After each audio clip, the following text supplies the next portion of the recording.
ከነቢ መሐመድ በፊት የነበሩ ናቸው ሰለላሁ ዐለይሂ ወሰለም።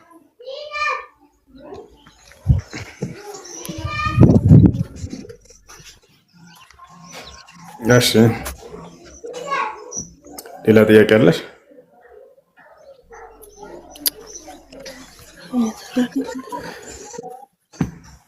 ይሰማል?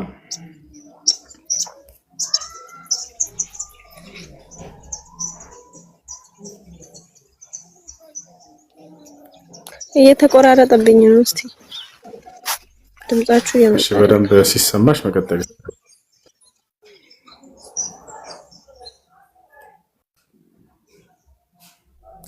እሺ ሙባረክ ጥያቄ አለ? ከላይ ሰሚራ ምናምን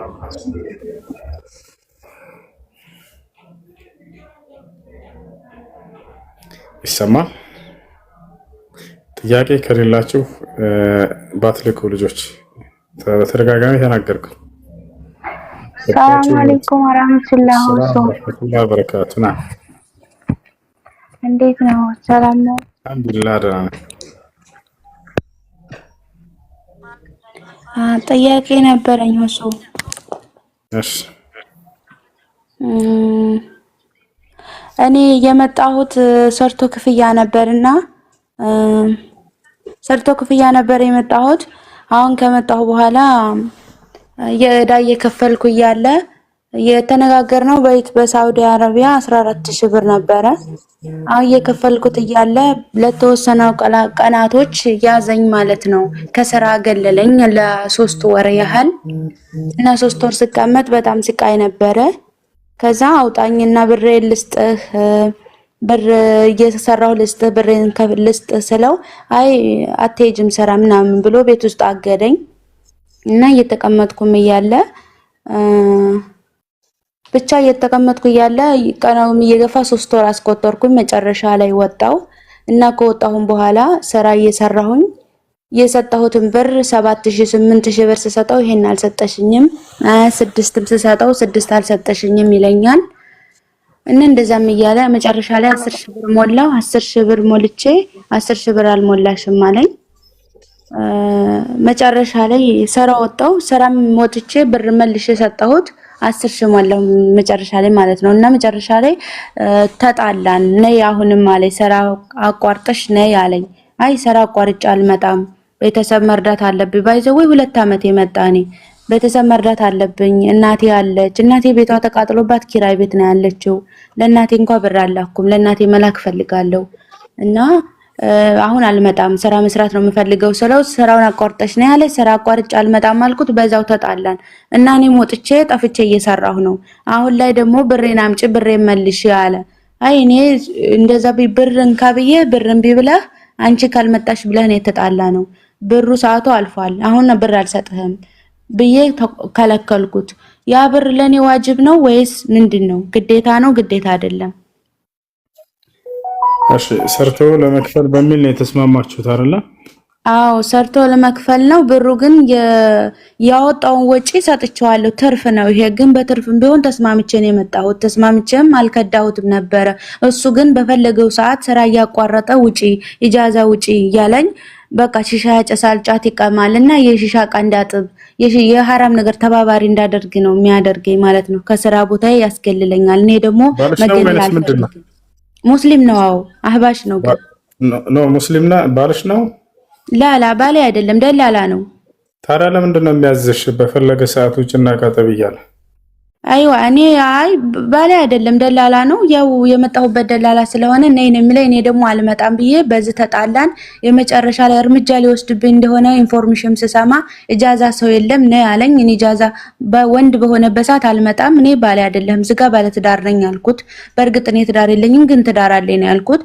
እና እኔ አልመጣም ብዬ በዚህ ተጣላን። መጨረሻ እርምጃ ሴትዮዬን አባብሏት ከሴትዮዬ እጅ ሊነጥቀኝ እንደሆነ ስሰማ አላንድ ነገር የ2 ወር ደሞዜን ትቼ ሰው ነበረ ይጣፋው በግድ ማለት ነው። እርምጃ ሊወስድብኝ እንደሆነ ሳውቅ። እሺ ተስማምተሽ ነው ግን ያንን ከፍሎ የወሰደሽ አይደለ? አይዋ ተስማምተን ነው ግን እዚህ ጋር ችግር አመጣብኝ። እሱ እንደፈለገ በፈለገበት ሰዓት ነው ያለ 2 አመቴ የአመት የሚወስደውን ብር አዳምጪ። እህት አንዴ ረጋ በይ በቃ። ኦኬ ተስማምተሽ መተሽ ከሆነ ከዚያ በኋላ ባለው ጥፋቱ ይጠየቃል። እሱ ያን ያወጣውን ወጪ አንቺ ልትመልሽ አንቺ ነቢያችን ሰለላሁ ዐለይሂ ወሰለም አልሙስሊሙን ዐላ ሹሩጢሂም ብለዋል። ሙስሊሞች በሸርጣቸው በመስፈርታቸው ላይ ይገኛሉ ብለዋል። ከኢትዮጵያ ወደ አንቺ ስራ እስኪያስገባሽ ድረስ ተስማምተሽ ከሆነ በዚህ ነገር ላይ የቃል የገባውን ነገር ፈጽሞ ከሆነ ከኢትዮጵያ ውስጥ ስራ ቦታ እስኪያስገባሽ ድረስ ከዛ በኋላ ያለውን አልሰማህም አልታዘዝም ማለት አቃጭ ነበር። ነገር ግን አንቺ ያንን ባለሽ ቁጥር መሄድሽ እሱ ያንን ገንዘቡን እንዳይከፈል አልገብተሽ ከሆነ ያንን ነገር ተስማምተሽ ከሆነ የወሰደሽ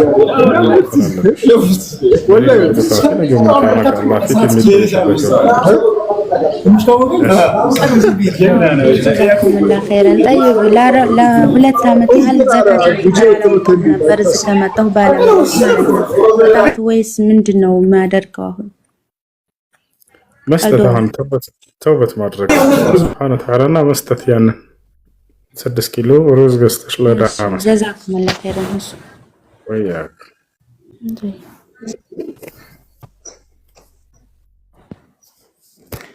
ጥያቄ አለ ገጠም ናቲ ያለህ ከላይ አሎ ጥያቄ አለ ገጠም ሰላም አለይኩም ሁሴን ሰላም እሺ እኔ ጥያቄ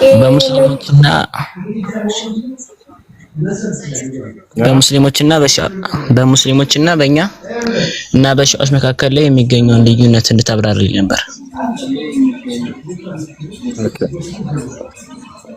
በእኛና በካህዲያኖች መካከል የሚገኘው ልዩነት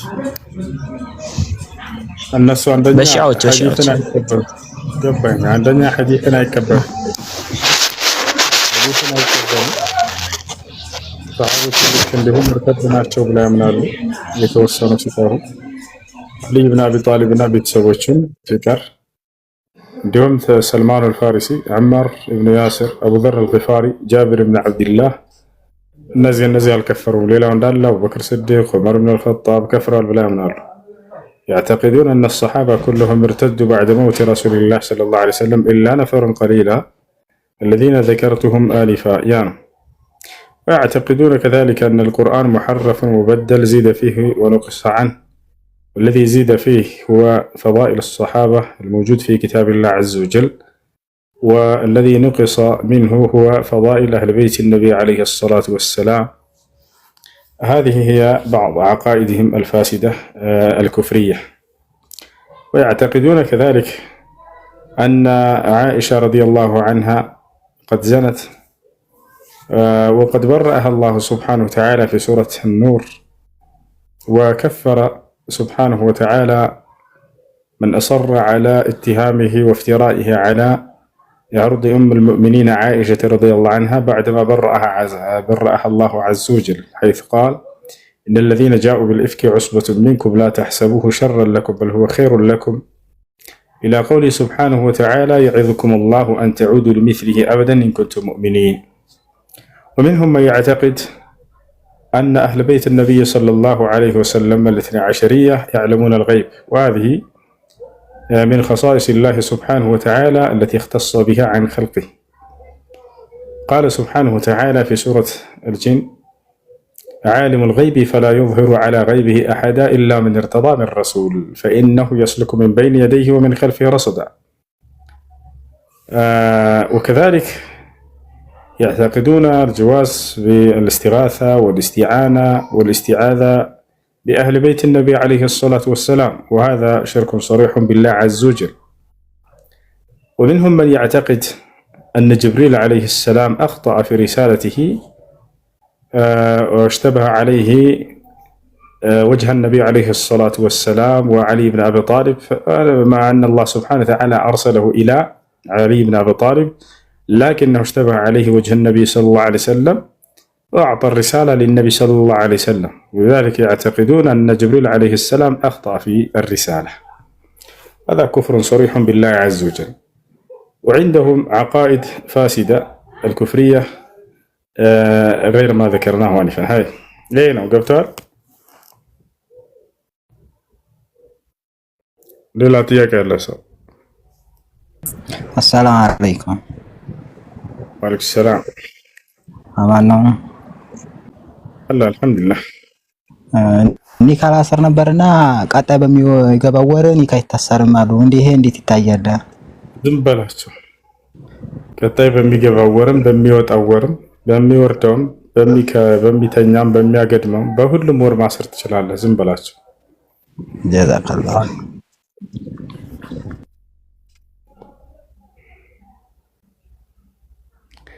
እሺ ጥያቄ ያላችሁ የገባችሁ ሰዎች የላችሁማ? يلا ننزل تحت.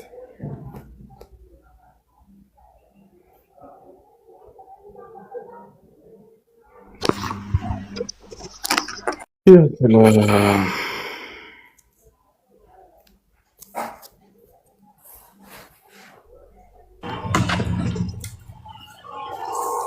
السلام عليكم وانتم. وعليكم السلام ورحمة الله وبركاته. እኔ ጥያቄ አለኝ ማለት ነው። እኛ አሁን ዓመት በዓል ስለ ዓመት በዓል እንጠይቅ ክርስቲያኖች ጋር ነው የምኖረው ማለት ነው። አሁን የእነሱ ዓመት በዓል ሲሆን እንጠይጠሩና እነሱ ጋር እንባለን። እኛ ዓመት በዓል ሲሆን ደግሞ እንጠራቸዋለን። እነሱ ያኔ ከኛ ቤት መጥተው ይበላሉ ማለት ነው። ይሄ ነገር ትክክል ነው ወይስ አይደለም? የዓመት በዓል ቀን ጠርታችኋቸው ብታበሏቸው ችግር የለውም። በብላት ከፈለጉ አብላቸው። አላህ ሱብሓነሁ ወተዓላ በቁርአን ላይ ወጠዓሙኩም ሒሉን ለሁም ብሏል። የእናንተ ምግብ ለእነርሱ የተፈቀደ ነው ብሏል። ስለዚህ የእኛ በዓል በዒድ አልፍጥር እና በዒድ አልአድሓ ጊዜ መጥተው ከእኛ ጋር ቢበሉ ችግር የለውም፣ ማብላት ትችላላችሁ። እነርሱ ሊጠሩ እነሱ ከተባለ አይቻልም። ክህደት ነው። በዓሉ እንዳለ አይቻልም። አምላክ ሞተ ብለው ሲያከብሩ አምላክ ተወለደ ብለው ሲያከብሩ በዚያ ላይ ሄዶ መሳተፍ አይቻልም፣ ወንጀል ነው። ያኔ ሲጠሩና መሄድ አንችልም። ሳ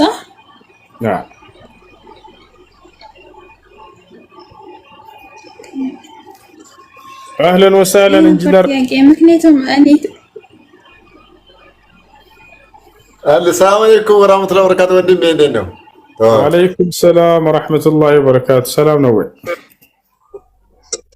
እንደና አልሐምዱሊላህ ባቢ አለን በጣም አምሮባቸዋል። ማሻአላህ። አንተ የኔ ኡስታዝ አብዱል ፈታህ እኮ ነው። ለአንተ እንደዚህ አይነት እንትን አልሸለሙም? ወላሂ እሱን ሲያይ ማለት ነው እኔ እምባ ይመጣል ማለት በቃ ሌላ ሰው እሳቸውን ሲያይ የሆነ እምባ ይመጣል። ድሮ ፒያሳ እያለን አብሽሩ ይሉ ነበረ። የመኖር ተስፋ ይነግሩ ነበረ። የመኖር ተስፋ እቺም ቀን ታልፋለች አብሽሩ ምናምን ይል ነበረ። ገብቷል። የዛሬ ስንት ዓመት 20 ምናምን ዓመት። አሁን ባለፈ ጠየኳቸውና ማለት ነው የዛኔ በጣም እንትን ነበረ ዲን ነበረ አሉ።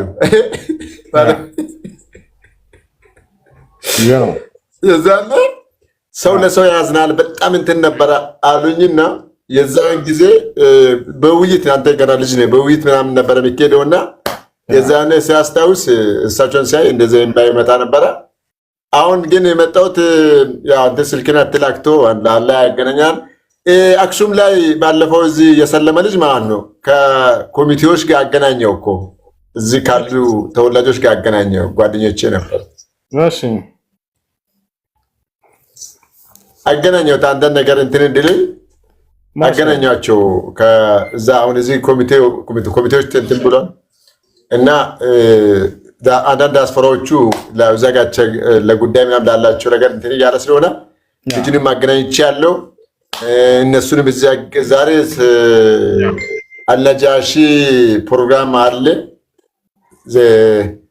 እዛ ክፍት አድርጓሉ። ትንሽ ሰዓት የሆነ ንግግር ይሆናል ሼር አደርግልሃለሁ እና እንደዚያ ነው የመጣሁት።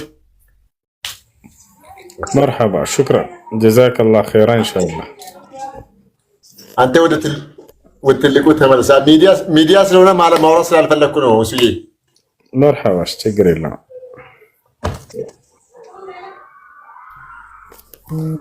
እሺ ጥያቄ አላችሁ? ቀጥሉ።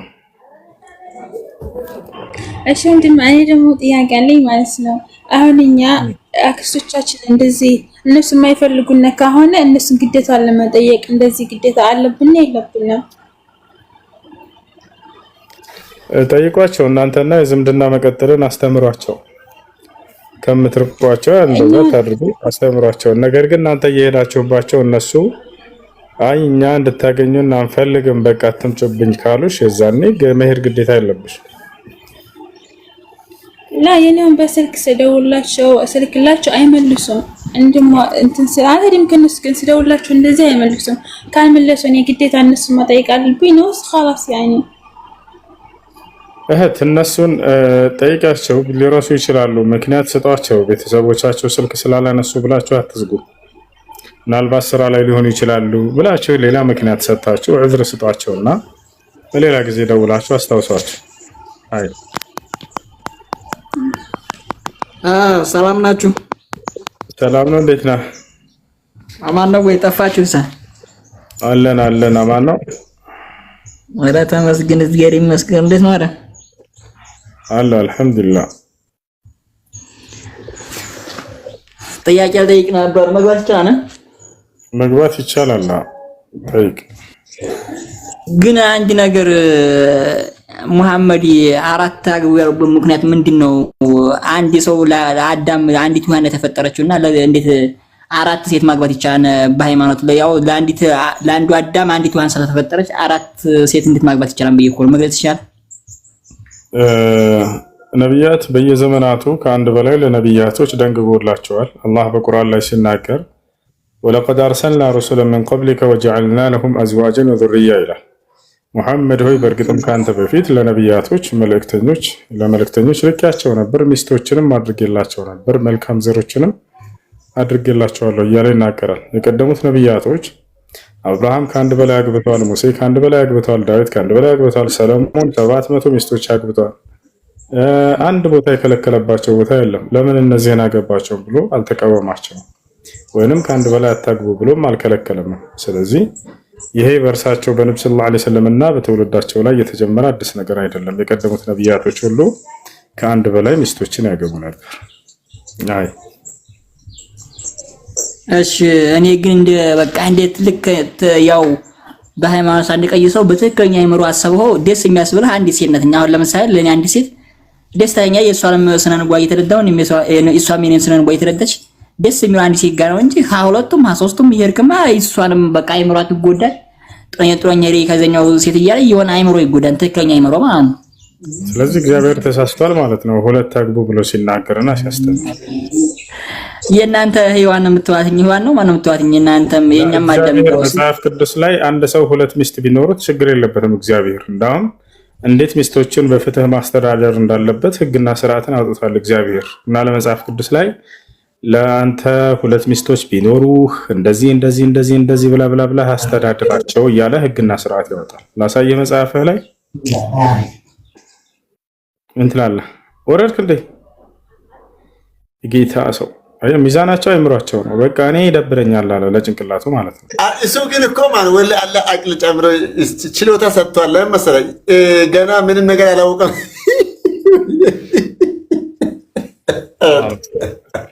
ምንም ነገር ያላወቀ ሰው መጥቶ ስጠይቅ መልስ ሲሰጥ እኮ የሚገርም እኮ ነው። እኔ እኮ ግርም ነው የምትለኝ እውነት ወላሂ።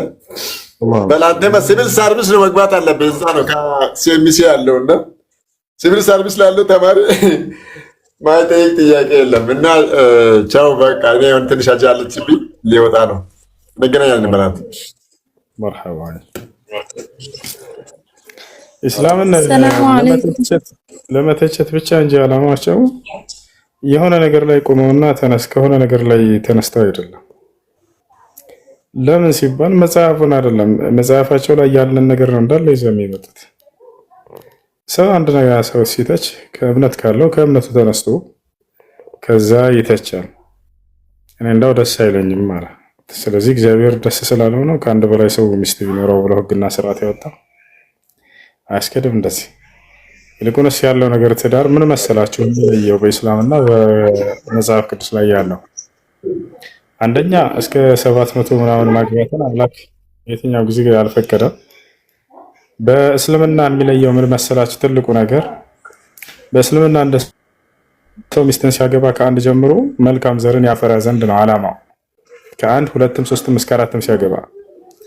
እንደ ክርስትና ግን የስሜት ጥምን ለማርካት ነው። ጳውሎስ ምን አለ? አንዳችሁ በስሜት ከሚቃጠል ሚስትን ያግባላ። እንግዲህ ሴት ልጅ የስሜት ማብረጃ ነች እንደ ክርስትና። አስቡት። ካላገባቸው እንደኔ ብትሆኑ ይሻላችኋል አለ። አለማግባትን አበረታታና ጳውሎስ እግዚአብሔር ማግባትን እያበረታታ ተመልከቱ። እግዚአብሔር አዳምን ሲፈጥረው ምን አለ? ሰው ብቻውን ሊሆን አይገባውም እና ሚስት ልፍጠርለት አለ። ፈጠረለት። ብቻውን ሊሆን አይገባውም ሰው ብሎ ሚስት ፈጠረለት። ጳውሎስ ምን አለ? እንደኔ ብትሆኑ ይሻላችኋል አለ። ስላላገባ እሱ ማለት ነው። ከእግዚአብሔር ተቃራኒ የሆነ ትምህርት። ቀጥሎ ምን አለ? በስሜት በመፈለግ ወይም በስሜት ከምትቃጠሉ ብታገቡ መልካም ነው አላቸው ጭራሽ። ስለዚህ ማግባትን መሰረት ያደረገው ጳውሎስ የስሜት ጥምን ለማርካት ነው። ነገር ግን እንደ ኢስላም ከተባለ የስሜት ጥምህን እንድታረካ አይደለም፣ መልካም ዘርን ታፈሩ ዘንድ አላህ እንዳለ ስለ ትዳር የተነገሩ ቁርአንና ሐዲስን ሄዳችሁ ብታያቸው መልካም ዘርን ታፈሩ ዘንድ ይላል አላህ። ለምሳሌ ወለቀድ አርሰልና ሩሱለን ሚን ቀብሊከ ወጀዐልና ለሁም አዝዋጀን ወዙርያ አለ። ሙሐመድ ሆይ በእርግጥም ከአንተ በፊት መልእክተኞችን ነቢያቶችን ልኬያለሁ፣ ለእነርሱም ሚስቶችንና መልካም ዘሮችን አድርጌላቸዋለሁ አለ። በሌላ ቦታ ላይ ምን ያለ? ወለዚነ የቁሉነ ረበና ሀብለና ሚን አዝዋጅና ወዙርያቲና ቁረተ አዕዩን አለ። እነዚያ ናቸው መልካም ባሪያዎችን ማለት ከሚስቶቻችንና ከልጆቻችን መልካም የአይን ማረፊያ የሆኑ ልጆችን ስጠን ብለው የሚማጸኑ ብሎ ተናገረ። ስለዚህ መልካም ዘርን ለማፍራት ነው። ነቢያችን ሰለላሁ ዐለይሂ ወሰለም ተዘወጁል ወዱደል ወሉድ ፈኢኒ ሙካሲሩን ቢኩሙል ኡመም የውመል ቂያማ አሉ። ወላድና ተወዳጅ የሆነችዋን አግቡ፣ እኔ የትንሣኤ ቀን በርካታ አማኝ ትውልዶችን ይዛችሁ ይዤ ተከታዮችን አፍርቼ በመምጣቴ እደሰትባችኋለሁና አሉ። አያችሁ፣ እንድታገቡ ሲያነሳሱ ጊዜ መልካም ዘርን አማኝ ትውልድን ታፈሩ ዘንድ ነው። እዚያ ደግሞ ስትል ስሜት ጥምን ለማርካት ነው። አላህን መስጠን። እሺ፣ ከላይ ያለው ሰውዬ ሰላም ነው? እንዴት ነህ?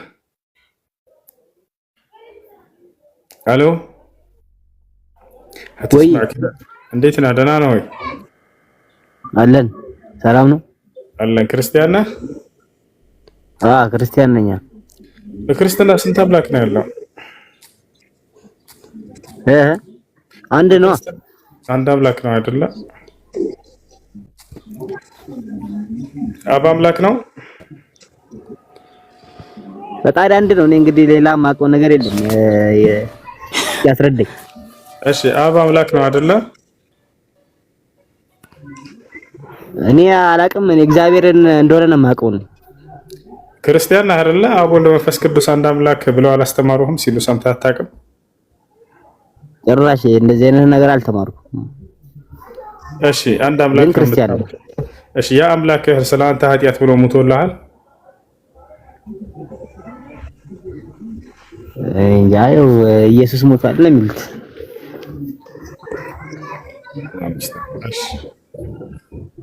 እንዳስቁ እንዳስቁ ግን እኮ እግዚአብሔር ይስቃል አይደለ? እንጃ እኔ ለመማር አይደለም አንተ ቤት የመጣሁት በአቅም ማመች። በቃሽ፣ ተማር። በቃሽ፣ አዳምጥ። እሺ፣ ጥያቄ ያለው ክርስቲያን ካለ መግባት ይችላል። ጥያቄ ካለህ መጠየቅ ትችላለህ። እሺ፣ እሺ። ሰላም አለይኩም ኡስታዝ። ዋጣጣ። እሺ፣ አመሰግናለሁ። ይነታል ከርባቸው ሰላም ነው። ማለት መጀመሪያ ጋር የምትወደው ከሆነ ከሱ ጋር መኖር ማለት አላ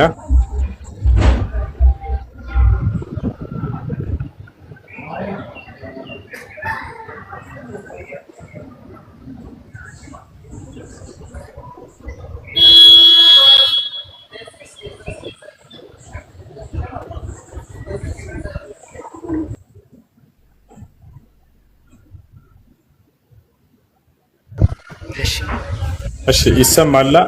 በዑለሞች መካከል በነገራችን ላይ ሌሎች ዑለሞች ለምትወደው ሰው ትሆናለች ምናምን ብለው የተናገሩ አሉ። ይህ ኺላፍ በይነ አህለል። ነገር ግን የነብዩ ሰለላሁ ዐለይሂ ወሰለም ሐዲስ ያኛው ሼኽ አልባኒ ሐሰን ብለውታል። አንቺ ላነሳሽው ጥያቄ ብጠላውስ ያንን ለሚለው ነገር መጥላት ቢባል በጀነት ውስጥ የለም። ይሄ እንዲህ አይነት ነገር ከልባቸው ውስጥ ይወጣል ነው። አይ ጥያቄ ለቀጥል። ያንን ሰውዬ ከየትኛውም ሰዎች በላይ እንድትወጂው ማድረግ አላህ Subhanahu Wa Ta'ala ይችላል። እሺ የኔው ጥያቄ አለ። ሰላም አለይኩም ወራህመቱላህ። ጥያቄ አለ።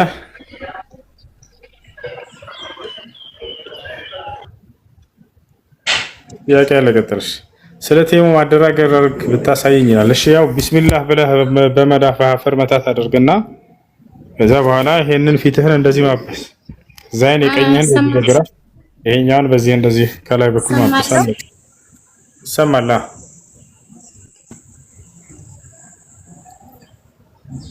ሰላም ሰላም። እሺ አንድ ጥያቄ መጠየቅ እችላለሁ? የሆነ ጥያቄ ስለምናረኝ ይቻላል። እንትን ምንድነው ማለት አሁን ለምሳሌ መመሪያ መጽሐፋችሁ ቁርአን ሐዲስ ምናምን ነው። ቁርአንና ሐዲስ ነው ከማለት እስቲ ከቁርአን በፊት ማለት አንደኛ የቁርአን አመጣጡ እንዴት መጣ ቁርአን የሚለውን፣ ሁለት ደግሞ ከዛ በፊት ምንድን ነበር እንትኑ ማለት እንዴት ነበር?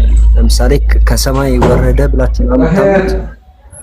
እሺ እሱን ልነግርህ ችግር ከአምላካችን ከአላህ ዘንድ በመንፈስ ቅዱስ ምሪት ነው ያወረደው ቁርአን በመልአኩ ገብርኤል በኩል። ኦኬ ስለ ነብዩ መሐመድ ማለት ነው። አላህ በቁርአን ላይ ሲናገር እንዳለ መሰለህ ወኢነሁ ለተንዚሉ ረቢል ዓለሚን ነዘለ ቢሂ ሩሑል አሚን ዐላ ቀልቢከ ሊተኩነ ሚነል ሙንዚሪን ይላል። ይህ ቁርአን ከዓለማቱ ጌታ ተወረደ፣ ከዚያም ታማኙ መንፈስ መልአኩ ገብርኤል አወረደው፣ ከዚያም ቀጥሎ በአንተ ላይ ያወረደው ከነቢያቶች እንድትሆን ዘንድ ይላል። ስለዚህ ቁርአን የወረደው ከአምላካችን ከአላህ ዘንድ በቃል ደረጃ ነው የወረደው። መልአኩ ገብርኤል እሱ ነው ያወረደው። ከሰማይ ወርዶ ማለት ተጽፎ ነው የወረደው ወይስ እዚህ ለመሐመድ ተነግሮት ነው የተጻፈው? ለሙሐመድ ሰለላሁ ዐለይሂ ወሰለም ገብርኤል ነግሯቸው በቃል ወርዶ ከዚያ ምድር ላይ ነው የተጻፈው። ኦኬ ምድር ላይ ነው የተጻፈው ማለት ነው።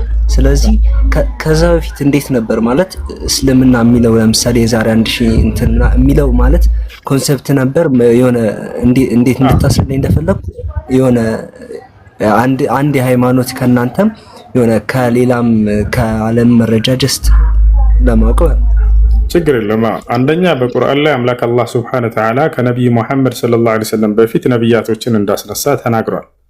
እነ አብርሃም፣ እነ ኢስሐቅ፣ እነ ያዕቆብ፣ እነ ዮሴፍ፣ እነ ሙሴ፣ እነ ዳዊት፣ እነ ሰለሞን፣ እነ ዮናስ፣ እነ ሕዝቅኤል፣ እነ ኤልሳ፣ እነ ዘከርያስ፣ እነ ዮሐንስ፣ እነ ሙሴ፣ እነ አሮን፣ እነ ክርስቶስ እነዚህ ሁሉ ታላላቅ ነብያቶች አምላክ አላህ ያስነሳቸው ነብያቶች እንደሆኑ ተናግሯል። ታዲያ እነዚህ ሁሉ ነብያቶች ሃይማኖታቸውን ገልጸዋል ወይ? አዎ ገልጸዋል። ሙስሊሞች ነን ብለው ተናግረዋል። እንዲሁም ለትውልዶቻቸው ሙስሊሞች ሁኑ ብለው አስተምሯቸዋል። ለምሳሌ ኖህን ብንወስድ ምን አለ? ወኡሚርቱ አን አኩነ ሚነል ሙስሊሚን አለ። እኔ ከሙስሊሞች እንደሆን ታዘዝኩኝ አለ። ከዚያ በኋላ እነ ያዕቆብም ልክ እንዲሁ ያዕቆብ ያ በኒየ ኢነላህ አስጠፋ ለኩም ዲን ፈላ ተሙቱነ ኢላ ወአንቱም ሙስሊሙን ይላል። ያዕቆብ ለልጆቹ ልጆች ሆይ አደራ ሙስሊሞች ሆናችሁ እንጂ አትሙቱ አላቸው ይላል። ልክ እንዲሁ ሐዋርያቶችም ወሻድ ቢያንና ሙስሊሙን ይላሉ፣ እኛ ሙስሊሞች መሆናችንን መስክር አሉ ይላል። ስለዚህ ነብያቶች ካፈቀራቸው ሙስሊሞች እንትን እነዚህ አሁን የጠቀስካቸው እነ ሙሴ፣ አብርሃም ምናምን እነ ሐዋርያት ምናምን ያልካቸው እነሱ አሁን የተጠቀሱት ቁርአን ላይ ነው የተጠቀሱት? በቁርአን ላይ ተጠቅሰዋል።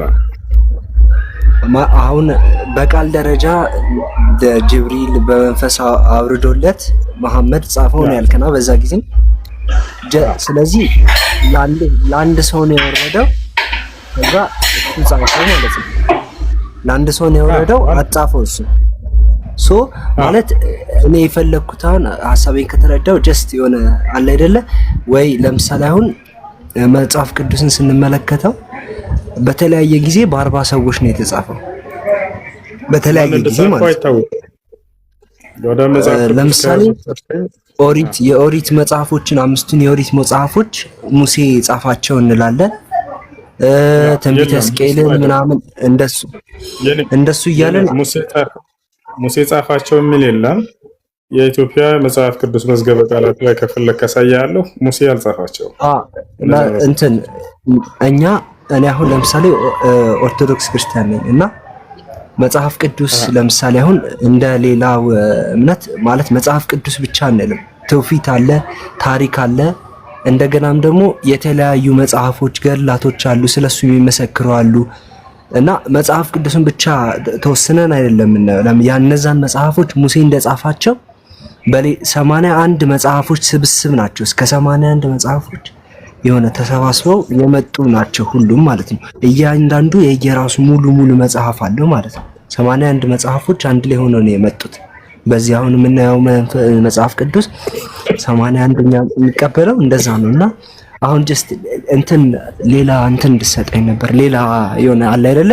ለምሳሌ በሙሴ ተጻፈ፣ በእንደዚህ ተጻፈ። ለምሳሌ ትንቢተ ሕዝቅኤል ካለ በቃ እሱ ትንቢት የተጻፈ ማለት ለምሳሌ ነብዩ መሐመድ የወረደለት ተጻፈ አልካ፣ በነብዩ መሐመድ እንደዚህ ተጻፈ ወይም ደግሞ በሌሎች ሰዎች ተጻፈ፣ ግን ለነብዩ መሐመድ የተናገረው ማለት ነው። እኛ ላይ ግን የምናምነው ለምሳሌ ሕዝቅኤል የተናገረው አለ፣ ኢሳያስ የተናገረው አለ፣ እንደዚህ የተናገረው በ40 ሰዎች በየተለያየ ጊዜ ማለት ነው። በስንተኛው ክፍለ ዘመን እንደሆነ ባላቅም ክርስቶስ ከመምጣቱ ከተወሰነ ጊዜ በኋላ ነው ሁሉም አንድ ላይ ተሰባስበው ታተመው የዮሐንስም ራእይ ተገኝቶ አንድ ላይ ተብሎ ተጽፎ የተቀመጡ ማለት ነው። ስለዚህ የሆነ በተለያየ ሰዎች የተጻፈ ነው። የሆነ 40 ሰዎች አሉበት ማለት ነው። መጽሐፍ ቅዱስን ነቢያቶች አልጻፉትም።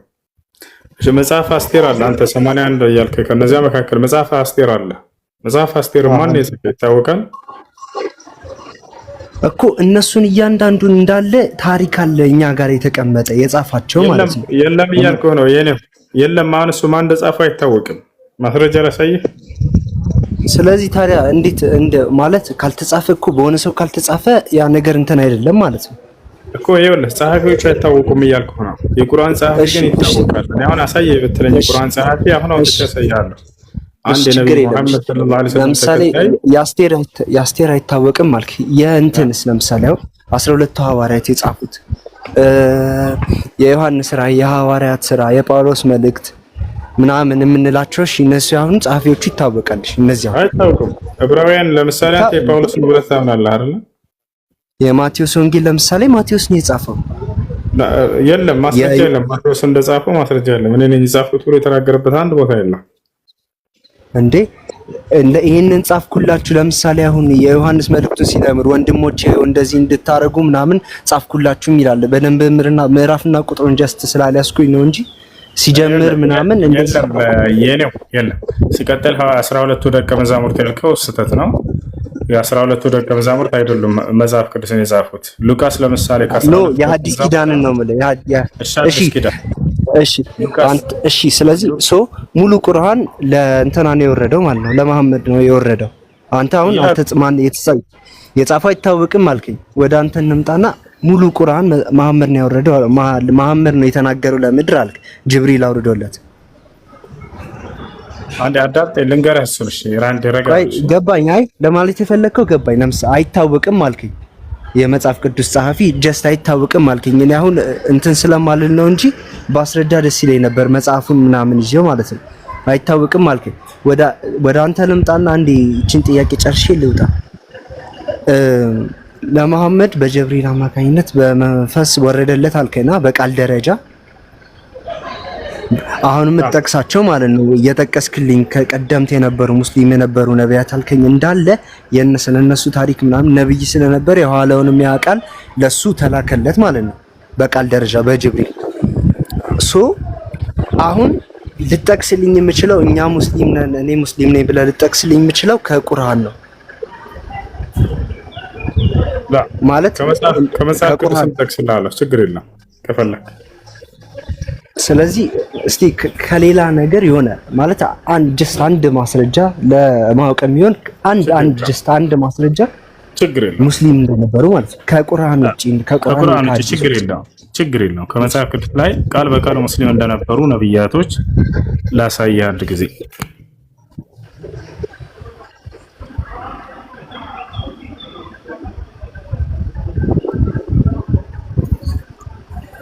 እሺ አንድ ሚኒት አድርጉ ልጆች። የነው ይታያል አይደል? እዚህ ጋር ኢዮብ ምዕራፍ 22 ቁጥር 21 ላይ ለእግዚአብሔር ተገዛ ከእርሱም ጋር ሰላም ይኑርህ በረከትም ታገኛለህ ይላል። እንግዲህ ለእግዚአብሔር ተገዛ ይላል። እንግዲህ ለአንዱ አምላክ እስራኤል ሆይ ስማ ጌታ አምላካችን አንድ አምላክ ነው ተብሎ ተገልጿል። ለዚያ ለአንዱ አምላክ ተገዙ ተብሎ ተገልጿል። ነብያቶች ሁሉ ታዘዋል።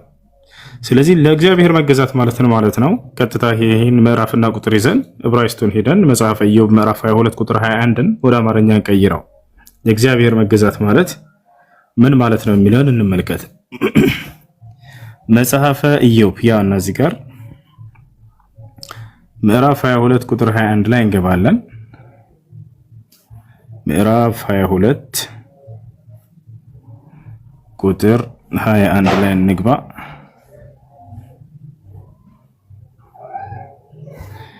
ያውና ወደ አማርኛ ቀይረዋለን።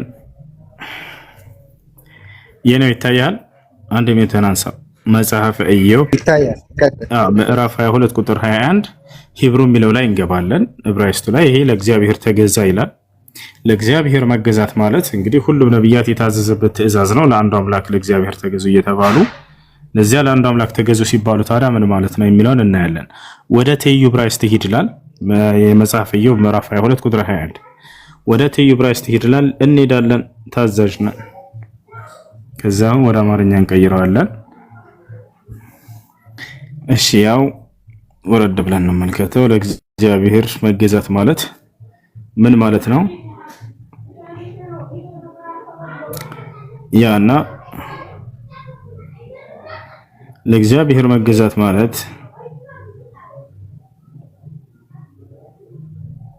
ይታያል። እዚህ ጋር ምን ትላለች እቺ ቃል? የኔው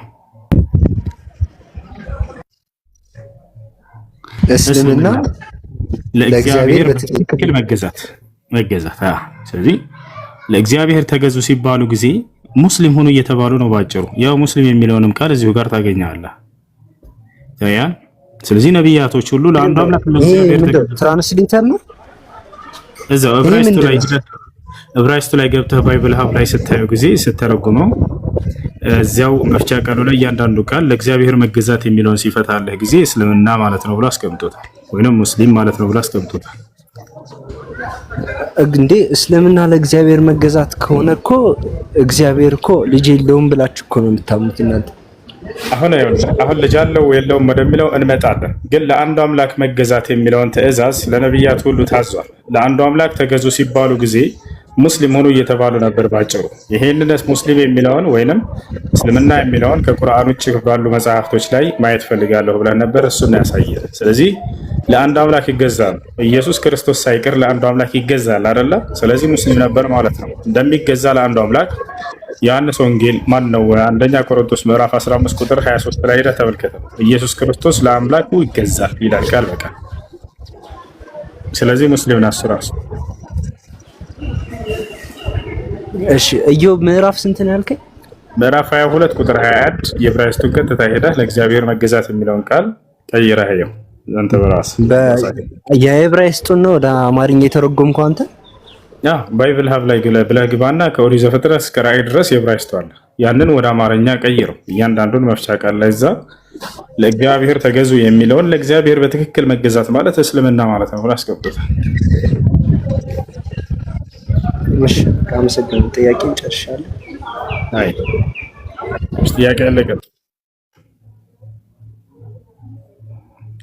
ጥያቄ አለ? ሰላም አለይኩም። ወአለይኩም ሰላም ወራህመቱላህ። እሺ ጥያቄ አላህ ሂዳያ የሚሰጠው አላህ ሱብሃነሁ ወተዓላ ከሆነ ሂዳያ የሰጣቸውን ሰዎች በመጨረሻው ቀን ይቀጣቸዋል ነው? አሰላሙ አለይኩም ወራህመቱላሂ ምናልባት ግን ኃጢአትንና በደልን አድርገው ከሆነ ወደ አላህ ንስሐ ካላደረጉ አይሰማም። ምን ታድርጋል? እሺ ነገ ሰዎች ሙስሊም ሰዎች ወደ አላህ ሱብሓነሁ ወተዓላ የመጡ ሰዎች በመጨረሻው ቀን ይቀጣቸዋል ወይ ነው ጥያቄዋ። ሂዳያ የተሰጡ ሰዎች ቅኑን መንገድ ያገኙ ሰዎች ማለት ነው። ሂዳያ ያገኙ ሰዎች ማለት አንደኛ ሰው የማይቀጣበትን እንዳይቀጣ የሚሆንበትን መንገድ አላህ አስቀምጦለታል። ንስሐ የሚባል ነገር ወደ አላህ ተውበት ማድረግ አንድ ሰው ንስሐ ካደረገ ወደ አላህ ሱብሓነሁ ወተዓላ በፍጹም አይቀጣውም። ተቻለ አላህ በፍጹም ይሄ ሰው አይቀጣም፣ ቃል ገብቷል። ወኢኒ ለገፋሩ ሊመን ታበ ብሏል። ወደ እኔ ንስሐ ላደረገ እኔ ምርለታለሁ ብሏል። ግን ይህ ሰው ሳይቶብት ቢሞት እስከተባለ በቀጣይ ዓለም አላህ ሱብሓነሁ ወተዓላ ሊበረለትም ይችላል ላይበረለትም ይችላል። እንዳው ካልተማረለት እንኳን ባለው ጥፋት ልክ ብቻ ይጠይቃል ይቀጣል እንጂ ለዘላለም በእሳት ውስጥ የሚቀጣ አይሆንም እሱ። አይ እሺ ሁለተኛ ጥያቄ ሱረቱል ቀለም 42ኛውን አያ ታላቁ ዓሊም ኢብኑ አባስ ረዲየላሁ ያኔ ደስመታ በመጨረሻው ቀን ባቱን ይፈታል ስንል የጭንቅ ጊዜ ብሎ ነው እና የፈሰረው። እስኪ ስለሱ ሰነድ የለውም። ሰነድ ያለው ትክክለኛ ተፍሲር ሳቁላህ ብለው ነብዩ ሰለላሁ ዐለይሂ ወሰለም ቃል በቃል ሐዲስ ላይ ገልጸውታል። የአላህ ሱብሓነሁ ወተዓላ ሳቅ ብላ አይ ሽደት الامر ተብሎ የአብዱላህ ኢብኑ አባስ ተፍሲር አለ የተባለው ኢማሙ ጠበሪ ናቸው። ሰነድ አንተ ያላስቀምጠው ምሳሌ ጀዛኩም الله خير ጨርሽ አይ ጥያቄ ያለ ይቀጥል።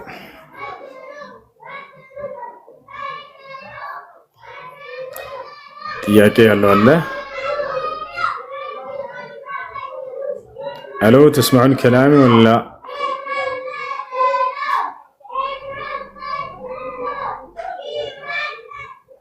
السلام عليكم. وعليكم السلام ورحمة الله وبركاته. السلام عليكم ورحمة الله. وعليكم السلام. أبو النزيل ልጆች ረበሽ ምን ላድርጋቸው? በአላህ ሂጂ ከረሚላ ገዝቼ ልስጣቸው። ምን ልስጣቸው? ከረሚላ ወይንስ አይሰማም? እሱ ወይንስ ምን ይገዛላቸው? ህፃናት ልጆች ናቸው። አሰላሙ አለይኩም ወራህመቱላሂ ወበረካቱ። ልጅ ካናደደኝ ሂጂ የሆነ ነገር ገዝቼ ዝም አስብላቸዋለሁ። ወአለይኩም ሰላም ወራህመቱላሂ ወበረካቱ። እሱ የሆነ አዲስ ሰማውኝና ያው አዲስ ደምብ መቼ ሰማሽው? በኤርፎን ነው ያለ ኤርፎን ነው ሰማሽው? ባይ በእንጂ እየሰማች ነው መሰለኝ። ኦኬ እሱ የሆነ አዲስ ሰማውኝና ያ ነገር ማለት እሺ ምንድን ነው የሰማሽው? ባይ ልጅ አይ ባለፈው የሆነ እንትን ላይ ሰምቼ ነው። ኮሽ ምንድን ነው? ምን ላልመሰለህ የሆነ ልጅ በዙም ደግሞ ያለ ኒካ ከተገኘ ያ ልጅ በአባቱ ስም መጠራት አይቻልም የሚል ነበረ። ማለት በአጎቱ ስም አይሰማም? ይሰማል እህት ይሰማል።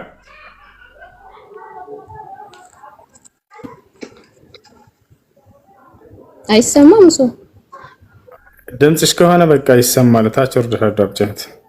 ጥያቄሽ ደርሶኛል። እየሰማሽ እንደሆነ ለማረጋገጥ አንድ ቁጥር ጻፊ ወይንም ሁለትን ጻፊ። በቃ ችግር የለም ልመረቅልሽ። መመረቅ እወዳለሁ። እሺ ጥያቄ አለ? ቀጥል።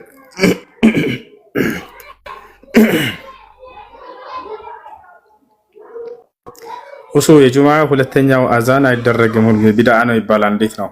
ሱና ነው። ዑስማን ብን አፋን አድርጎታል፣ አዞታል፣ አስደርጎታል።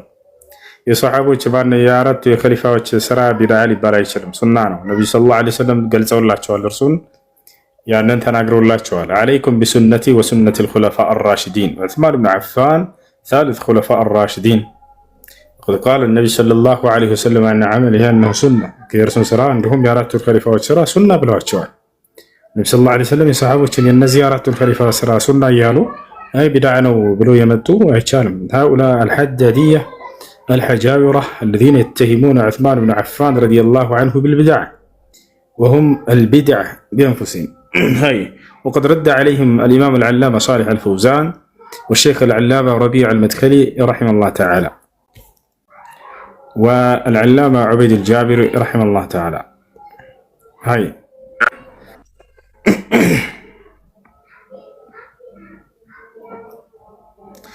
እሱ ቫዝሊን ተቀብቶ እዱ ማድረግ ይቻላል ወይ? አይቻልም። ምክንያቱም ቫዝሊን ወደ ሰውነታቸው ውሃ እንዳይገባ ያግዳል። ውሃ እንዳይገባ የሚያግድ ከሆነ ደግሞ ያንን ቀድማችሁ በሳሙና ማስለቀቅ አለባችሁ። አይታችሁ ከሆነ ውሃ ስታደርጉበት ውሃው ይንሻለላል። ስለዚህ ውሃ እንዳይገባ ስለሚያገር አይቻልም። እሺ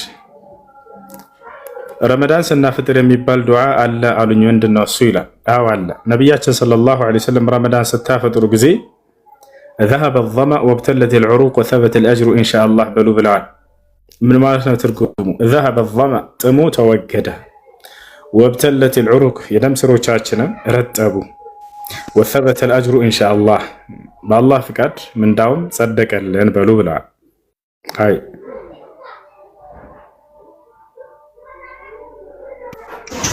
ሰላም ሱነነ ሰላም። እሺ ለማን ነው አለን?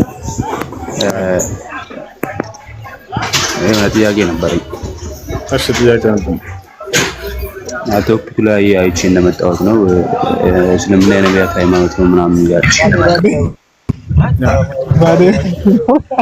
እና የነቢያት ሃይማኖት መሆኑን ማስረጃ ተሳይኛል ወይ ደግሞ የቱ ጋር እንዳለን ያላቅ ነገር። እሺ ሁለተኛው ምዕራፍ ቁጥር 132 ላይ ያዕቆብ አደራ ልጆቼ ሙስሊሞች ሆኑ እያለ እስልምና ሲሰብካቸው እናገኛለን። ያዕቆብ ያ በኒየ ኢነላህ አስጠፋ ለኩም ዲን ፈላ ተሙቱና ኢላ ወአንቱም ሙስሊሙን ይላል። ልጆቼ ሆይ አደራ ሙስሊሞች ሆናችሁ እንጂ እንዳትሞቱ ይላቸዋል። ዮሴፍም የያዕቆብ ልጅ አደራ ሙስሊም አድርገህ እንጂ በሌላ መንገድ እንዳትገናኝ እያለ ሲናገር እናያለን። ስለዚህ ሙስሊሞች ነበሩ። ኦኬ ከሙሐመድ በፊት ነው ወይስ ከሙሐመድ በኋላ? እነሱ ከሙሐመድ በፊት ነበሩ ሰለላሁ ዐለይሂ ወሰለም። እነርሱ ከሙሐመድ በኋላ አልነበሩ፣ ከሙሐመድ ሰለላሁ ዐለይሂ ወሰለም በፊት ነበሩ። ያዕቆብ ያልከኝ? አዎ ያዕቆብ ከነብዩ ሙሐመድ ሰለላሁ ዐለይሂ ወሰለም በፊት ነበር። ኦኬ እንዴት ማወቅ ይችላል? ለምሳሌ አሁን እስልምና የመጣው ከነብዩ ሙሐመድ በኋላ ነው ምናምን ብዙዎቹ ይላሉ። እንደዚህ ሙስሊሞች ሲጠይቅ ማለት ነው። ምንም ማስረጃ የላቸውም። እንደዛ የሚል ነገር የለም። እስልምና ከነብዩ ሙሐመድ ሰለላሁ ዐለይሂ ወሰለም በፊት እንደነበር ነው ማስረጃዎች የሚናገሩት።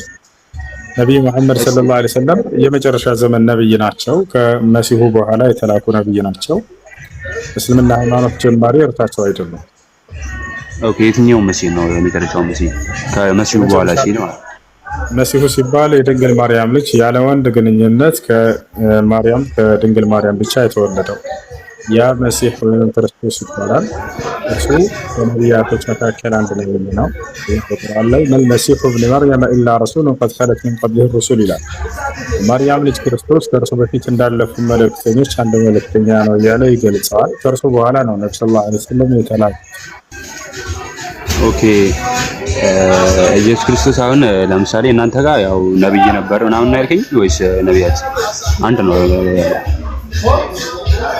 ስለዚህ ያው አንድ ነብይ ነው። መጽሐፍ ቅዱስ ላይ ነብይ ነው ባለበት ላይ እሺ፣ እንደዛ ከሆነ ለምሳሌ ከኛው ጋር አንድ ሊሆን እንዴት ይችላል? እንዴት ከእናንተ ጋር ማለት እናንተ ያው ክርስቶስን በትክክለኛ መንገድ አልተቀበላችሁትም ብለን ነው የምናምነው። እሱን ምናልባት ከቁርአን ባትፈልግ እንኳን ከመጽሐፍ ቅዱስ ላሳየህ ይችላል። በትክክለኛ በእሱ መንገድ ላይ አይደላችሁ። እሱን ችግር የለውም። አይ እንደዛ አሁን እኩል ሊሆን የሚችለው ለምሳሌ ኢየሱስ ክርስቶስ የራሱ የሆነ የላካቸው ሰዎች ነበሩ በእኛ ማን ነው በእኛ መጽሐፍ ውስጥ ማለት ነው የምናምነው። ስለዚህ እናንተ ጋር እንደዚህ የተናገረው ሊትራሊ ተመሳሳይ ነገር አይደለም። ሲጀመር የሆነ የሚያገናኘው ነገር አይኖርም። የሆነ ጥቂት ቦታ አንድ የሆነ ቦታ ይዛችሁ ብትናገሩ ነው እንጂ ከዛ ወስዳችሁ ከኛው ጋር ምንም የሚገናኝ ነገር አይደለም። ለምሳሌ የኛው እኔ የእግዚአብሔር ልጅ ነኝ ይላል ቃል በቃል ማለት ነው። ሁለተኛ ደግሞ እኔ አልፋና ኦሜጋ ነኝ ምናምን ብዙ ቦታ ተናግረዋል። የሆነ እንደ አምላክነቱ ማለት ነው አምላክ የሆነ አምላክ የሚገልጽ እንጂ ነብይ ነኝ ነገር ይሰማል። አንተ ነብይ ነኝ ብሏል። ክርስቶስ ነብይነቱን አስተምሯል። ነብይ መሆኑን በደንብ ነው። ችግር የለውም። እሱን ችግር የለውም ተነገኛለህ። ግን እንደዚህ ሊትራሊ ተማሳይ ነገር እኛ ክርስቶስ ስለምንለው ስለርሱ የምንለውና እናንተ ስለርሱ የምትሉትን እስኪ እንደው ባጭሩ እናነጻጽረው። እኛ ክርስቶስ ሰው ነው ብለን እናምናለን አይደለ? ይሄን ታውቃለህ መሰለኝ። ሰው ብላችሁ ሰው ነው ብለን እናምናለን እኛ። እናንተ ጋር ሰው ነው ብለን እናምናለን። አንተ እንደሱ ብለህ አታምንም? እኔ ፍጹም ሰው ፍጹም አምላክ ብዬ አምናለሁ። ምክንያቱም ስለኛ ስለ ሰዎች ሲል ያው በደላችንን ሁሉ ለማስተሰረይ ከሰማይ በመንፈስ ቅዱስ ግብር ከድንግል ማርያም ተወልዶ ስለኛ መከራን ተቀበለ፣ ሞተ፣ በሶስተኛው ቀን ሞትን ድል አድርጎ ተነሳ ብለን እናምናለን። እናንተ ጋር ሊትራሊ እንደዚህ ብላችሁ አታምኑም። ምክንያቱም ቁርአን ውስጥ እንደሱ ብሎ አላስተማረም። አንተ አሁን ያንን ስለ የትኛው ኃጢአት ነው አንተ የሞተልህ? በአዳም በኩል ስለመጣልህ ነው አይደል? ስለ አዳም ትክክል። በጣም ጥሩ። አዳም ነው ኃጢአቱን የሰራ አይደለ? አሁን እሱ ካላስቸገርኩ ሌላ ቶፒክ ውስጥ እንገባለን። አሁን እንደዚህ ነገር ከጀመርክብኝ ማለት ነው። ስለዚህ አያልቅም ብዙ ነገር አለ። እኔ ሰው ነው ወይ ብዬ ስጠይቅህ አንተ ከሰማይ ወርዶ ምናምን የሚለውን አንተ ስላመጣህ ነው እንጂ አልገባም። እምነት ነው ይሄ፣ የኛ እምነት ነው ምናምነው። አሁን የኛ የተገለጠው ኢየሱስ ነው። አላስተማረም እያልከው ነው። ኢየሱስ ክርስቶስ በፍጹም ስለ አዳምና ስለሰራው ኃጢአት በእርሱ በኩልም ኃጢአት ውርሰት በልጆቹ ላይ ተላልፎ ምን የሚል ትምህርት በፍጹም አላስተማረም። ይሄን ያስተማረው ከክርስቶስ በኋላ የመጣ ጳውሎስ የተባለ ሰው ነው። በፍጹም ኢየሱስ አላስተማረም እንደዚህ። እኔ ስለ ኃጢአት ምናምን እንደሞት አልተናገረም። የእግዚአብሔር ልጅ እንደሆነና አዳም ስለሰራው ኃጢአትና ስለ አዳም እንዲሁም ደግሞ ስለሰራው ኃጢአት እንዲሁም በእርሱ ኃጢአት ምክንያት በልጆቹ ላይ የኃጢአት ውርሰት ተላልፎባቸው ምናምን በዚያ ልትገደል ልትሰቀል መጣ ምናምን ብሎ በፍጹም የትኛውም ቦታ ላይ ክርስቶስ አላስተማረም። ኦኬ፣ ስለ ኃጢአት ስርየት እንደሚሰቀል እንደሚሞት አልተናገረም ነው። ስለሱ እመጣለሁ። አሁን ጥያቄው ምን መሰለህ? አሁን አንተ እንዴት ነው የትኛው ኃጢአት ነው ያለበት ስልህ በአዳም በኩል የመጣብኝ ኃጢአት አልክ። ይህን ነገር ክርስቶስ አስተምሯል። በአዳም በኩል የመጣባችሁ ኃጢአት አለ ብሎ ተናግሯል ኢየሱስ። እንዴት ሊትራሊ ለየትኛው ኃጢአት የመጣ ይመስላል? አሁን ለምሳሌ እንደዚህ ብለን እናምናለን አይደል? ወይ ሳይሆን አንተ ለተናገርከው ኢየሱስ ተናግሯል ወይ ማስረጃ አለ ወይ ያልኩህ ነው። መጽሐፍ ቅዱስ ላይ ኢየሱስ በአዳም በኩል ለተላለፈባቸው ኃጢአት መጥቻለሁ ብሎ የተናገረበት ቦታ አለ። እሱ አምላክ ነው። ስለ አምላክ ምን ታውቃለህ? ያውቃል ላያውቅም እንደው ነገር የለም። ምክንያቱም እሱ በግርማው በሰማይ ይሄ ትምህርት አለ ወይ መጽሐፍ ቅዱስ ላይ ኢየሱስ ለምን ዓላማ እንደመጣ መቼም ተናግሯል። እኔ ወንጌል ልሰብክ መጥቻለሁ ብሏል መጽሐፍ ቅዱስ ላይ። ወንጌል ሰባኪ ነበር፣ አንድ አስተማሪ እንደነበር ነው። እናንተ ግን ምን አላችሁ? በአዳም በኩል ለተላለፈብን ኃጢአት ሊያስተሰርይልን መጥቷል ብላችኋል ኃጢአታችሁን። ይሄን ክርስቶስ አስተምሯል ወይ መጽሐፍ ቅዱስ ላይ? ለምሳሌ ምን ታውቃለህ? እሱ የመጣበት እንደዚሁ ሊትራሊ አሁን አለ መጽሐፍ ቅዱስ ላይ ማለት ነው። እኔ ማውጣት አልችልም፣ ምክንያቱም አጠገቤ መጽሐፍ የለም፣ ስልኬ ላይ የለም። አውጣልህ ከሌለ ችግር የለውም። ግን አንድ ነገር ልንገርህ፣ ኢየሱስ ክርስቶስ አይደለም ስለ አዳም ኃጢአት ሊያወራ አዳም የሚለውን ስሙን ራሱ አንስቶ እንደማያውቅ ታውቃለህ። አንድ ቦታ ላይ አዳም ብሎ አያውቅም ኢየሱስ። ፍጥረቱንና ያው ስለ ፍጥረቱ ደግሞ ስለማያውቅ ነው። ገብቶሃል? አዳም እና ሔዋን እሱ በሱ ነው የተፈጠርነው እናውቃለን። መጽሐፍ ቅዱስ ላይም አለ በሱ እንደተፈጠርን ማለት ነው። በእርሱ አይደለም። አሁን ያውልህ አዳም ብሎ ስሙን ራሱ አላነሳም እያልኩ ነው። አያውቀውም፣ አዳምን አላነሳውም ኢየሱስ ክርስቶስ። የትኛውም መጽሐፍ ቅዱስ ክፍል ላይ ኢየሱስ አይደለም ስለ አዳም ኃጢአት ያወራ አዳም ብሎ አያውቅም። ከመረድ ይችላል። ሰላም አለይኩም ለምን አድርገው እንደኝ ሶሪ እና ያ ነው። ሁለተኛ የአዳምን ኃጢአትንም አንስቶ አያውቅም ኢየሱስ ክርስቶስ። የአዳም ኃጢአት ምን ነበረች? ወሊ በገነት ውስጥ የሰራት ኃጢአት ያችን የዛፍ ፍሬ መብላት ነው አይደለ? ቆይ ልመልስልህ። የመጀመሪያው አልጨረስኩም እንዳጋለ። ይቅርታ። ለምሳሌ ስለ ኃጢአታቸው ምናምን ያልከው መጀመሪያ እነሱ ኃጢአተኛ መሆናቸውን ያውቅ ነበር። በዛው በእንትን ስካለ ማለት ነው። እግዚአብሔር አምላክ ያው ዘንድ ነበር እሱ መንፈስ ቅዱስ ከቅድስት ድንግል ማርያም ነው የተወለደው። ገብተዋል? የዛኔ ከገነት ሲወጡ እነሱ ኃጢአተኛ ሆነው ነው ያወጡት። ገብተዋል? ስለዚህ ከዛም ጊዜ የነበረው ትውልድ ሁሉ ታውቃለህ በስጋ ይሞትና በስጋ ይሞታል። ያው ታውቃለህ በስጋ እና በህይወትም ማለት ህይወቱ ራሱ አይደለም ታውቃለህ። ከዛም በኋላ የነበረው ትውልድ ማለት ነው ሙሉ። ስለዚህ ያው ከዛ በኋላ ስለወረዱ ከገነት ስለወረዱ ኃጢአተኞች ነበሩ። ወደሱ ምንም ሊቀርቡ አልቻሉም። ብዙ አይነት መስዋዕት ነበር። ከዛ በኋላ ማለት ነው ኢየሱስ ክርስቶስ ከመምጣቱ ከ5500 ምናምን ዘመን በፊት የነበሩ ትውልዶች ምንም መንግስተ ሰማያት ሊገቡ አልቻሉም። የሚያቀርቡትን መስዋዕት ያው ለዛ ለኃጢአታቸው ብቁ ሊሆን አልቻለም። ገብቷል? እና እሱ ያውቀው ነበር መጀመሪያውኑ ነው ኃጢአተኛ እንደነበሩ። ይኸውልህ አንተ እሱን አይደለም እያልኩኝ ያለሁት ኢየሱስ ክርስቶስ ለምን ዓላማ እንደመጣ ምድር ላይ አስተምሯል። ያ ዓላማው እናንተ ደግሞ ምን አደረጋችሁ? በአዳም በኩል በሰዎች ላይ የተላለፈ ኃጢአት አለና ያንን ሊያስተሰርይልን የመጣው ብላችኋል። ኢየሱስ ክርስቶስ ይሄን ለዚህ ዓላማ እንደመጣ አስተምሯል ወይ ነው መጽሐፍ ቅዱስ ላይ? የትኛውም ቦታ ላይ ኢየሱስ ክርስቶስ አይደለም የአዳምን ኃጢአት ሊያነሳ አዳም ብሎ ስሙን አላነሳም እያልኳቸው ነው። አንድ ቦታ ላይ ኢየሱስ ክርስቶስ አዳም ብሎ አያውቅም። ሁለተኛ አዳም የሰራውንም ኃጢአት አንስቶ አያውቅም። አዳም የሰራው ኃጢአት ይታወቃል። አትብላ የተባለውን የዛፍ ፍሬ መብላቱ ነው። ሁለተኛ ይሄ። ሶስተኛ በአዳም በኩል የኃጢአት ውርሰት አለባችሁ በእናንተ ላይ ብሎ ያስተማረበት አንድ ቦታ የለም። ገብቷል አይደል?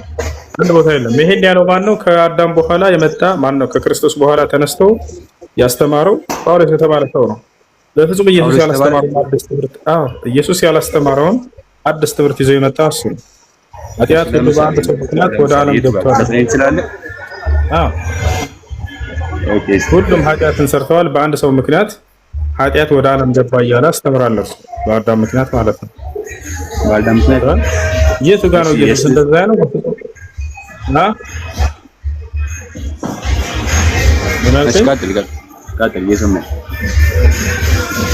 እንደዛ ብሎ አስተምሯል። ላሳየህ ትፈልገዋለህ? ጥቅሱን ብራርኬ ኔትወርኩ ይቆራረጣል። ኦኬ፣ ጥቅሱን ፈልገህ ነው አሁን የተናገረው ጳውሎስ የተናገረበትን ምን ያለበትን በአንድ ሰው ምክንያት ኃጢአት ወደ ዓለም ገባ ብሎ የተናገረበት። አይ ከራሱ እንደጻፈ ነው ያለው። ከራሱ እንደጻፈ ኢየሱስ ክርስቶስ እንዳላከው ማስረጃ ነው ያለው። ነው አይደለም? ይሄን ትምህርት ኢየሱስ አላስተማረም እያልኩህ ነው። እሱ የተላከበት ኢየሱስ ልኮታል የሚለውን ደግሞ ቀጣይ ላይ እናወራለን፣ ችግር የለውም። ነገር ግን ይሄ ኢየሱስ ያላስተማረውን ትምህርት አዲስ ትምህርት ይዞ የመጣ እሱ ነው እያልኩህ ነው። ኢየሱስ ክርስቶስ የትኛውን ቦታ ላይ አዳምን አንስቶት አያውቅም። ሁለተኛ ልክ እንዲሁ አዳም የሰራውንም ኃጢአት አንስቶ አያውቅም። ሶስተኛ የአዳም ኃጢአት በእናንተ ላይ የኃጢአት ውርሰት አለባቸው ብሎ አስተምሮ አያውቅም። ማን ኢየሱስ እንደዚህ ብሎ አስተምሮ አያውቅም። አይ ኃጢአተኛ እንደነበርን እኮ ከበፊትም ጀምሮ ወይ ደግሞ ይታወቃል። ታውቃለህ፣ በመጽሐፍ ተናግሯል። ሳይሆን ኢየሱስ ለዚህ ዓላማ መጥቷል ወይ ነው ጥያቄው። ይኸውልህ ኦሊ ኢየሱስ ለኃጢአት ስርየት እንደመጣ ላሳየህ ኢየሱስ ክርስቶስ እሱ አይደለም ጥያቄ። በአዳም በኩል ለተላለፈብን ኃጢአት ብላችኋል። አንዴ ስማኝ፣ እሱ ኢየሱስ ክርስቶስ አንዴ መጣ። አንተም እንደመጣ ታውቃለህ። ያው አንዳንዴ እንትን ሌላ ማውራት የምፈልገው ነገር የለም። እንደመጣ ታውቃለህ።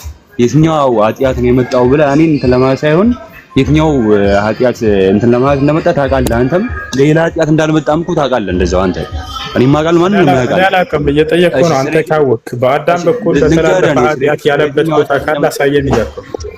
እሺ የመጣው የኃጢአት ስርየት እንደሆነ ላሳየህ።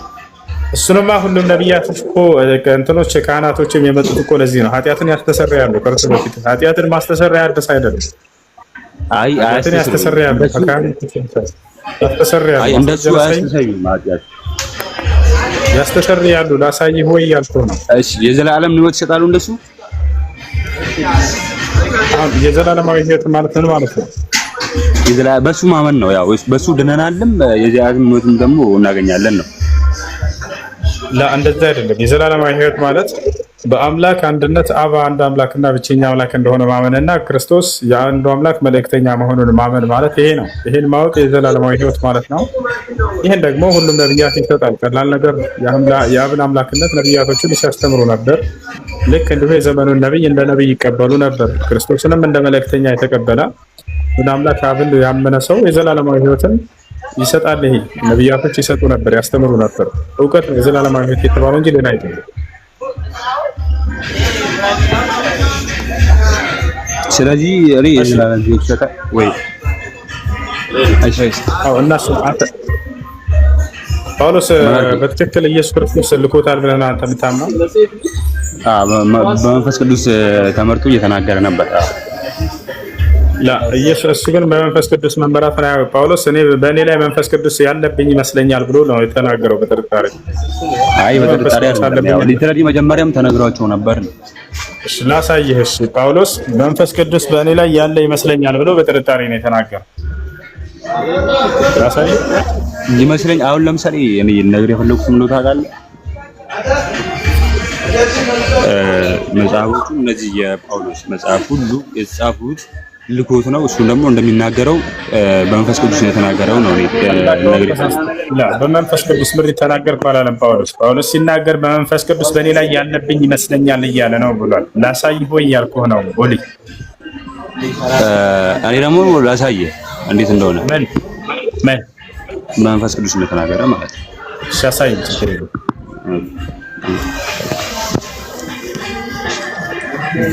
ሶሪ እነዛን ልታስቀጥላችሁ ይችላል። 2 ደቂቃ ወይ 3 ደቂቃ አንጠጣ። ሶሪ ችግር የለውም። አብሽር። እነዛን ደግሞ ይታገኝ። እሺ እስከ እንዴት አድርጋስ? ጥያቄ አለ? ቀጥል። ሰላም አለይኩም ሁሱ። አለይኩም ሰላም ወራህመቱላህ። ጥያቄ ነበረኝ። ምንድነው እሱ ጥያቄሽ? እሺ በአላህ የሚያጋሩ ሰዎች ጀነት ይገባሉ አይገቡም? በአላህ የሚያጋሩ ሰዎች ለብዙ ይከፈላሉ። በትክክል የነቢያት መንገድ ደርሶት እያወቀ በአላህ ላይ ያጋራ ሰው ጀነትን አይገባም በፍጹም።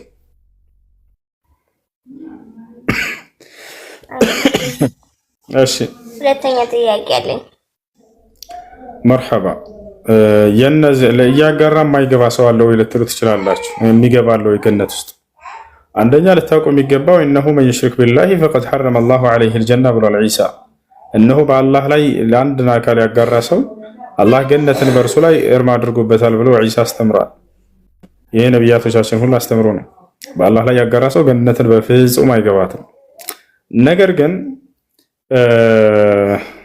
ለምሳሌ ይህ ማለት የነቢያት ትምህርት ደርሶት ማጋራት ክህደት እንደሆነ ደርሶት ያልተቀበለ ሰው ነው። ለምሳሌ ግን ካልደረሰውስ? ለምሳሌ በገጠር ዓለም ላይ ነው ያለውን በል አንድ ሰው የነቢያት ትምህርት አልደረሰውም። ነገር ግን ክርስትናም ላይ ይሁድናም ላይ ሌላ እምነቶች ላይ ሰውየው አለ፣ ግን ምንም አይነት መልእክቱ አልደረሰውም። ይሄ ሰውዬ ከሃዲ ነው ወይ ማን ነው? ይሄ ሰውዬ ገሃነም ይገባል ወይ ገነት አይገባም ወይ ወደሚለው ስንመጣ አላህ ሱብሓነሁ ወተዓላ እሳት አያስገባም። ታዲያ እስከተባለ መልእክተኛ የትንሣኤ ቀን ይላክለታል። በአላህ ማን ይባላል? ካመነ ገነት ይገባል፣ ካላመነ ወደ እሳት ይገባል እንጂ በቀጥታ ወደ ገሃነም የሚገባ አይደለም። ነቢያችን ሰለላሁ ዐለይሂ ወሰለም ይሄን ሲናገሩ ምን አሉ? ወለዚ ነፍሱ ሙሐመድን ቢየዲህ እነሁ ላ የስመዑ ቢ አሐዱን ሚን ሃዚሂል ኡማ የሁዲዩን አው ነስራንዩን ثم يموت ولم يؤمن بي وبالذي أرسلت به إلا كان من أصحاب النار አሉ። ነፍሴ በእጁ በሆነች በአምላኬ በአላህ ስም እላለሁኝ እኔ ከተላኩለት ትውልድ እስከ ዓለም ፍጻሜ ድረስ የሚገኝ ማንኛውም አይሁድ ወይንም ክርስቲያን ወይንም የሌላ እምነት ተከታይ የእኔ ነብይነት ደርሶት፣ ልብ በሉ፣ የእኔ ነብይነት ሰምቶ የተላኩበትን የነብያት መንገድ እስልምናን ሰምቶ ያልተቀበለ የገሃነም እሳት ነው ብዬ በአላህ ስም እላለሁኝ አሉ። ሰምቶ የሚለውን መስፈርት አደረጉ፣ አስምሩበት። ስለዚህ ካልሰማ የገሃነም አይሆንም ያ ሰው ማለት ነው። ወታቻው አላህ የገሃነም አይሆንም። ነገር ግን ታዲያስ ወደ ገነት ይገባል ወይ ወደሚለው ስንመጣ ላ እሱም አይደለም። ነገር ግን ምን ይደረጋል ከተባለ የትንሣኤ ቀን አላህ ይቀሰቅሰዋል። በሚቀሰቀስ ጊዜ ከሃዲያኖች ወደ ገሃነም ሲገቡ እነዛ መልእክቱ ደርሷቸው ያልተቀበሉ፣ ይሄ ግን ስላልደረሰው አላህ ዝም ብሎ ገሃነም አያስገባውም። አላህ ቃል በቃል በቁርአን ላይ ወማ ኩና ሙዐዚቢነ ሐታ ነብዐሰ ረሱላ ይላል። እኔ መልእክተኛን ሳልክ የምቀጣ አይደለሁም ስላለ እርሱ መልእክተኛ አልተላከለትም። የዛኔ በሚያስነሳው ጊዜ የትንሣኤ ቀን መልእክተኛን ይልክለታል። በአላህ እመን ተብሎ ብቻ ይነገራል። በአላህ አምኛለሁኝ ካለ ወደ ገነት ይገባል። አይ አላምንም ካለ ይሄ ሰውዬ ወደ ገሃነም ይገባል። ልክ የምድር ሰዎች መልእክተኛ ተልኮላቸው እመኑ፣ አላህ ካመናችሁ ገነትን ትገባላችሁ፣ ካላመናችሁ ወደ ገሃነም ትገባላችሁ የሚል መረጃ ቀርቦላቸው ምርጫቸውን እንደወሰዱ የዛኔ ምርጫ ይሰጣል። ያመነ ገነት ይገባል፣ ያላመነ እሳት ይገባል። ገብታችኋል? አይ ጥያቄ አለ? ቀጥል። እሺ ጥያቄ አለ? ቀጥል። ሰላም አለይኩም። ወአለይኩም ሰላም ወራህመቱላሂ ወበረካቱ። እሺ ሁሱ ቁርአን በጅብሪል አማካኝነት እንደወረደ የሚያሳየውን የቁርአን ምዕራፍ ንገር ይፈልገው ነው። ሱረቱ ሹዓራ 192 ላይ አለ። ልክ እንዲሁ ደግሞ ሱረቱል በቀራም ላይ አለ። ከይንስተሻን قل من كان عدوا لجبريل فإنه نزله على قلبك. እሺ ሱረቱል በቀራ 97 ላይ ሁለተኛው ምዕራፍ 97 ላይ እሺ ጥያቄ አለ? ቀጥል። ሰላም አለይኩም ሁሱ። ወአለይኩም ሰላም ሁሱ ጥያቄ ነበር። በውስጥ መጠየቅ ይችል ይሆን? ትንሽ ፐርሰናል ጉዳይ ስለሆነ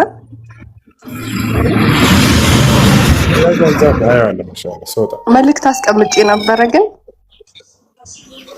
ይቅርታ ድምጼ ትንሽ ኢንሻአላህ ሶጣ ያ። እሺ ሽክራን።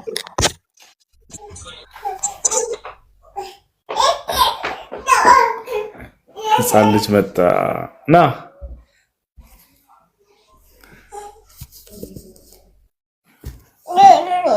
nama ya.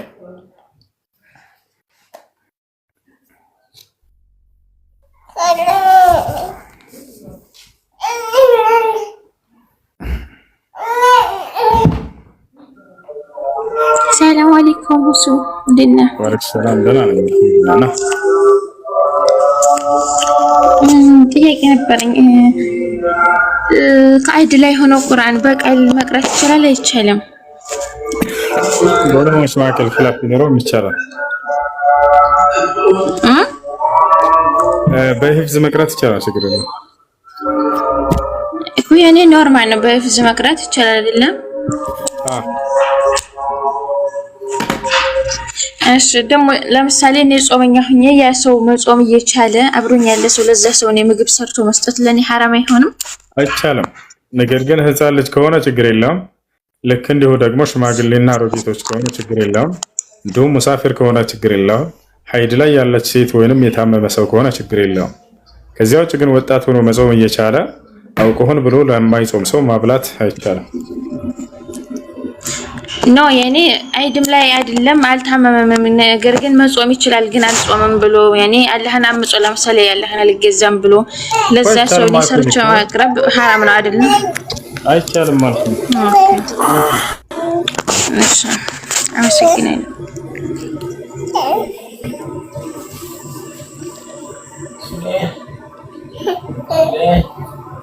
እሺ ከረመዳን ውጭ ከሆነ ሱና ጾም ላይ ችግር የለም። እሺ ጥያቄ አለ ቀጥል። እሺ ሁለተኛ ጥያቄ። ሰላም አለይኩም። ወአለይኩም ሰላም። ሰላም ነው? ደህና አልሐምዱሊላህ። ኡስታዝ ያና ጥያቄ ነበረ። እሺ ጥያቄ የሱና ሰላቶች የሚሰገደው ለነብዩ ሸፋ ነው ወይስ እንዴት ነው? እሱን ልረዳ ነው። አረ ለራስህ ነው። የሱና ሶላቶች የሚሰገዱት በዋጅብ ሶላቶችህ ላይ ጉድለት ካለብህ ያሟሉልሃል። ልክ እንደው ደግሞ ተጨማሪ ምንዳን ይገኛል። ወደ አላህ ያቀራርበዋል። ኦኬ እሱን ልረዳ ፈልጌ ነው። ያው ናሱ ሱና ሰላት የሚሰገደው ለነብዩ ብሎ ተከራክሮ ነበር። ለዛ ነው ዝም በላቸው። ኡስታዝ የነብዩ ሰለላሁ ዐለይሂ ወሰለም አይደለም ለእርሳቸው ለትውልዳቸው ይተርፋል። አላህ ቢሰጠው ነው። እንደርሳቸው አላህን የተገዛ የለም እዚህ ዓለም ላይ። እሺ ኦኬ አመሰግናለሁ። እሱን ልረዳ ፈልጌ ነው።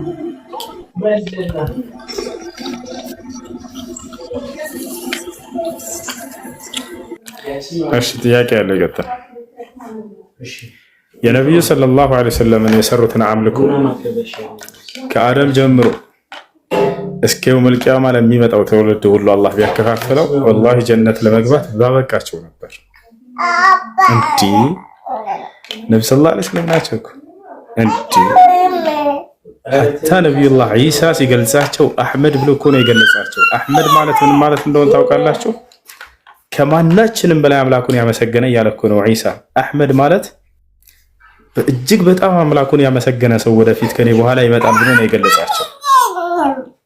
የእርሳቸው አምልኮ ለትውልድ ቢከፋፈል በቂ ነው። እንዴት አላህን ሲያመልኩ እንደነበር ታውቃላችሁ? አይሻ በጣም እስክትደነቅ ደርሳለች። ሚስት ነች። አብራ የቤታቸውን ቆይታ የሌሊቱን ቆይታ ታያለች። ብዙ ሰው የሚመስለው ብዙ ስላገቡ እንዳው ሲገናኙ የሚያድሩ ይመስለዋል። እንደዛ አልነበረም። አንዲት ቀን ያለምንም እረፍት ሌሊቱን ሙሉ እየሰገዱ ቆይተዋል። ግዴታ ነበር በእርሳቸው ላይ መስገድ። ታዲያ ሲሰግዱ እናታችን አይሻ ያየችው ነገር ምንድነው?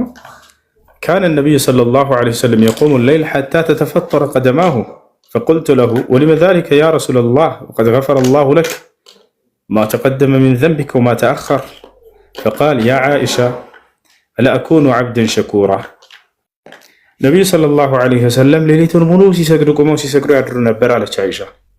አያችሁ ሲሰግዱ ያድሩ ነበር። እግራቸው እስኪሰነጥ እስኪያብጥ ድረስ ታይ ነበርና አይሻ ይሄን ገለጸች። እግራቸው እስኪያብጥ እስኪያይ ድረስ ምን አይነት ረጅም ስግደትን ቢሰግዱ ነው ነብዩ ሰለላሁ ዐለይሂ ወሰለም እግራቸው እስኪያብጥ አለች። ያ ጀማዓ እኔም ይሄን ሳይደንግጬ ከዕለታት አንድ ቀን እንዲህ አልኳቸው፣ ለምን ይሄን ሁሉ ትሰግዳለህ አንተ የአላህ መልእክተኛ? እንደው ኃጢአት እንኳን ብትሰሩ ያለፈና የሚመጣው ኃጢአታቸው ተምሯል ተብሎ እኮ ተገልጿል በቁርአን ላይ። ለምን ይሄን ሁሉ አምልኮ ይሰራሉ? አላ አኩኑ አብደን ሸኩራ አመስጋኝ ባሪያ መሆን የለብኝም ታዲያ አሻር አንተ ለመዳን ነው አይደለም የምትሰራው ነብዩ ሰለላሁ ዐለይሂ ወሰለም ለመዳን አይደለም ለተዋለላቸው ጸጋ እርሱን ለማመስገን ብለው ነው የሚሰሩት አላ አኩኑ አብደን ሸኩራ አመስጋኝ ባሪያ መሆን የለብኝም ታዲያ አሉ አያችሁ ወአለይሂ ሰላም ወራህመቱላሂ ወበረካቱ ስለዚህ የእርሳቸው የሰሩት አምልኮ አይደለም ለእርሳቸው አደም ከተፈጠረ አንስቶ እስከ ዘመኑ ፍጻሜ ድረስ ለሚመጣ ሰው ቢከፋፈል ጀነት ለመግባት በበቃቸው ነበር ያ ከማንም በላይ ነው አላህን የተገዙት ከማንም በላይ ነው አላህን ያመሰገኑት ያ ይሄ ነው ለዚህ ነው በቀጣዩን ዓለም ጸጋ ትልቁን ጸጋ የሚጎናጸፉት እርሳቸው ናቸው ሁሉም ነብያት ያምናሉ በዚህ የውመል ቂያማ ነብያችን ሰለላሁ ዐለይሂ ወሰለም ጀነትን በር የሚያስከፍቱት እርሳቸው ናቸው መጀመሪያ ጀነትን እንዲረግጧት የተፈቀደው ጀመር ነው ጀነት መገባት የሚጀምረው በእርሳቸው ነው አና አወሉ መን يدخل الجنه يوم القيامه የትንሳኤ ቀን መጀመሪያ ገነት የምገባው እኔ ነኝ አሉ ያ ሰላም አደም አስከፍትልን ጀነትን ይባላል የጀነት ሰዎች ጀነት ከተፈረደ በኋላ አይ ኑህ ጋር ሄዱ ይላቸዋል ኑህ ጋር ይመጡና አስከፍትልን ጀነትን ይሉታል ይذهبوا الى ابراهيم ይላል ወደ ኢብራሂም ጋር ሄዱ ነው የሚለው ከዛ ኢብራሂም ሲጠየቅ አይ ወደ ሙሳ ጋር ሄዱ ይላል ሙሳ ሲጠየቅ ወደ ኢሳ ጋር ሄዱ ይላል ኢሳ ሲጠየቅ ወደ ሙሐመድ ጋር ሄዱ አይደለም የሚለው لا ينادونه باسمه المجرد ስማቸውን ብቻ ይጠሯቸው ወደ ሙሐመድ ሰለላሁ ዐለይሂ ወሰለም ጋር ሄዱ ይላል ሐዲሱ ላይ ሳይ በጣም የገረመኝ ሁሉም ነብይ ሲጠራራ ወደ ሙሳ ጋር ሄድ ወደ ኢሳ ወደ አከሌ ኢሳ ጋር ሲደርስ ክብራቸውን ያውቃል ወደ ሙሐመድ ሰለላሁ ዐለይሂ ወሰለም ጋር ሄዱ ብሎ ነው የሚናገረው ከነ ክብራቸው ከነ ማዕረጋቸው ነው የሚጠራቸው የአላህ ውዳሴና ሰላም በርሱ ላይ ይሁንና ወደ ሙሐመድ ጋር ሄዱ ይላል ከዚያ ምን ያስከፍታለሁ ገነትን ብለው ቃል በቃል ተናገሩ አቲ ኢላ ባቢል ጀና يوم القيامه فاستفتح فيقول الخازن من انت فاقول انا محمد فيقول امرت الا افتح لاحد قبلك يا محمد فاكون اول من يدخلها ከዚያ ምን ወደ ገነት በር ሄዳለሁኝ አሉ ከዛቻ ወደ ገነት በር ሄዳለሁ አላህን ከጠየቁ በኋላ አላህ ሄድና አስከፍትና ራስህ ግባ መጀመሪያ አንተ ይላቸዋል ያ ሰላም ያ ሰላም ያ ሰላም ይቀጣይ ዓለም ጸጋ በእጃቸው እንዳለ ሁሉ ነገር ያሰቡት መጀመሪያ የሚገቡባት ያችን ዓለም በቀርሳቸው ናቸው نحن الاخرون السابق ከዛ አስቀጥሏቸው ከርሳቸው በኋላ የሚገባው ደግሞ የእርሳቸው ትውልድ ነው ማንም አይቀድማቸው ሐዲስ ላይ ቃል ገብተውልናል ምን ብለውናል نحن الاخرون السابقون አሉ እኛ ኋለኞችና ፊተኞች ነን አሉ ምን ማለት ነው ይሄን ሚስጥር ነብያቶች ናቸው የሚገባቸው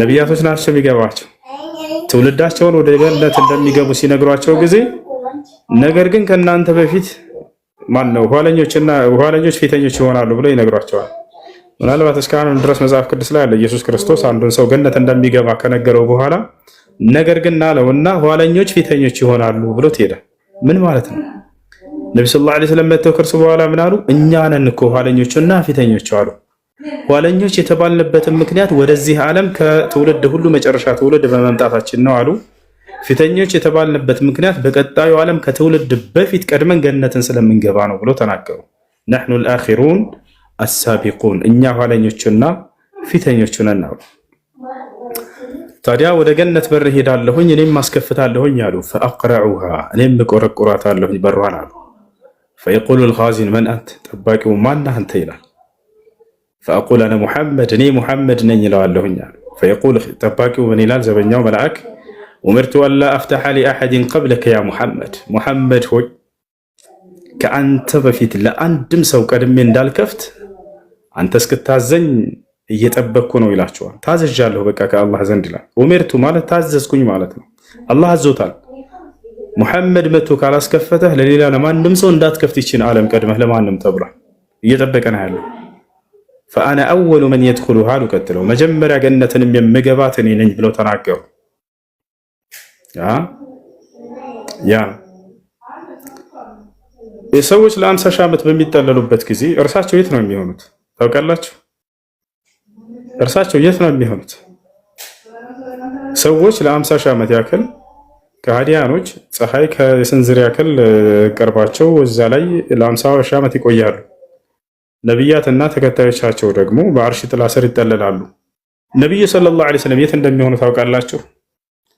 وهو يجلسه الله سبحانه وتعالى على العرش كما قال السلف رضوان الله عليهم، وقد أخبر بذلك العلامة صالح الفوزان حفظه الله تعالى ورعاه، وفسر قوله سبحانه وتعالى التي في سورة الإسراء ومن الليل فتهجد به نافلة لك عسى أن يبعثك ربك مقاما محمودا. عسى أن يبعثك ربك مقاما محمودا له تفسيران معروفان عند السلف الصالح. الأول هو الشفاعة العظمى الذي أعطيه النبي عليه الصلاة والسلام، والتفسير الثاني هو إجلاسه سبحانه وتعالى لنبيه عليه الصلاة والسلام على العرش. عسى أن يبعثك ربك مقاما محمودا بلا الله የምትመሰገንበትንም ስፍራ ላስነሳህ ቃል ገብቼልሃለሁ ብሏቸዋል። ያ በሁለት መንገድ ተፈስሯል። አንደኛ ታላቁን ምልጃ ስርዓት ለእርሳቸው ይሰጣቸዋል። ሁለተኛው ደግሞ አላህ የትንሣኤ ቀን በአርሽ ላይ ያስቀምጣቸዋል። ነብዩ ሰለላሁ ዐለይሂ ወሰለም ይሄ ታላቁ ዓሊም ሼኽ ሷሊህ አልፈውዛን ይሄንን ተጠይቀው ቃል በቃል እንደሱ ብለዋል። እንዲሁም የቀደሙት መልካም ሰለፎችን በበርካታ ኪታቦቻቸው ላይ እሱን አስቀምጠውታል። እና ስለዚህ ነብዩ ሰለላሁ ዐለይሂ ወሰለም በዙፋኑ ላይ የሚቀመጡት እርሳቸው ናቸው። በጣም ታላቅ ደረጃ ነው ያላቸው። የዛኔ ነው ሰው ክብራቸውንና ልካቸውን የሚያውቀው። አማኙ ራሱ የሚገባውን ልካቸውን አላወቀም። ነገር ግን የትንሣኤ ቀን ታያላችሁ። ሁሉን ነገር ቁልፉን ለነብዩ ሰለላሁ ዐለይሂ ወሰለም አላህ ሲሰጣቸው ሐታ ትውልድህን ሂድና ወደ የገነት ሰዎችን እያስካስገባ ይላቸዋል። አንድ ሐዲስ ላይ ፈአኹዙኩም ወአድኺሉኩም አልጀና እኔም እያያዝኩኝ ነው እያልኩ ወደ ገነት እኔ ነኝ የማስገባቸው ብሎ ተናገሩ።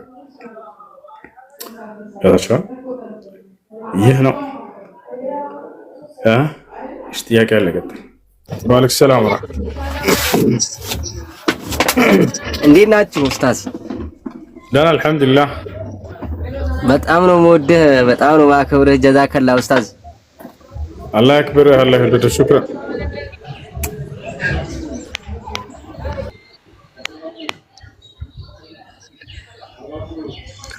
ሰላም አለይኩም። ወአለይኩም ሰላም ወራህመቱላህ። ሰላም አለይኩም። ጥያቄ ነበረኝ። እሱ ጥያቄሽ ምንድነው? እንትን ጀናባ ሆኖ ቁርአን መስማት ይቻላል? መስማት ችግር የለም። ኦኬ።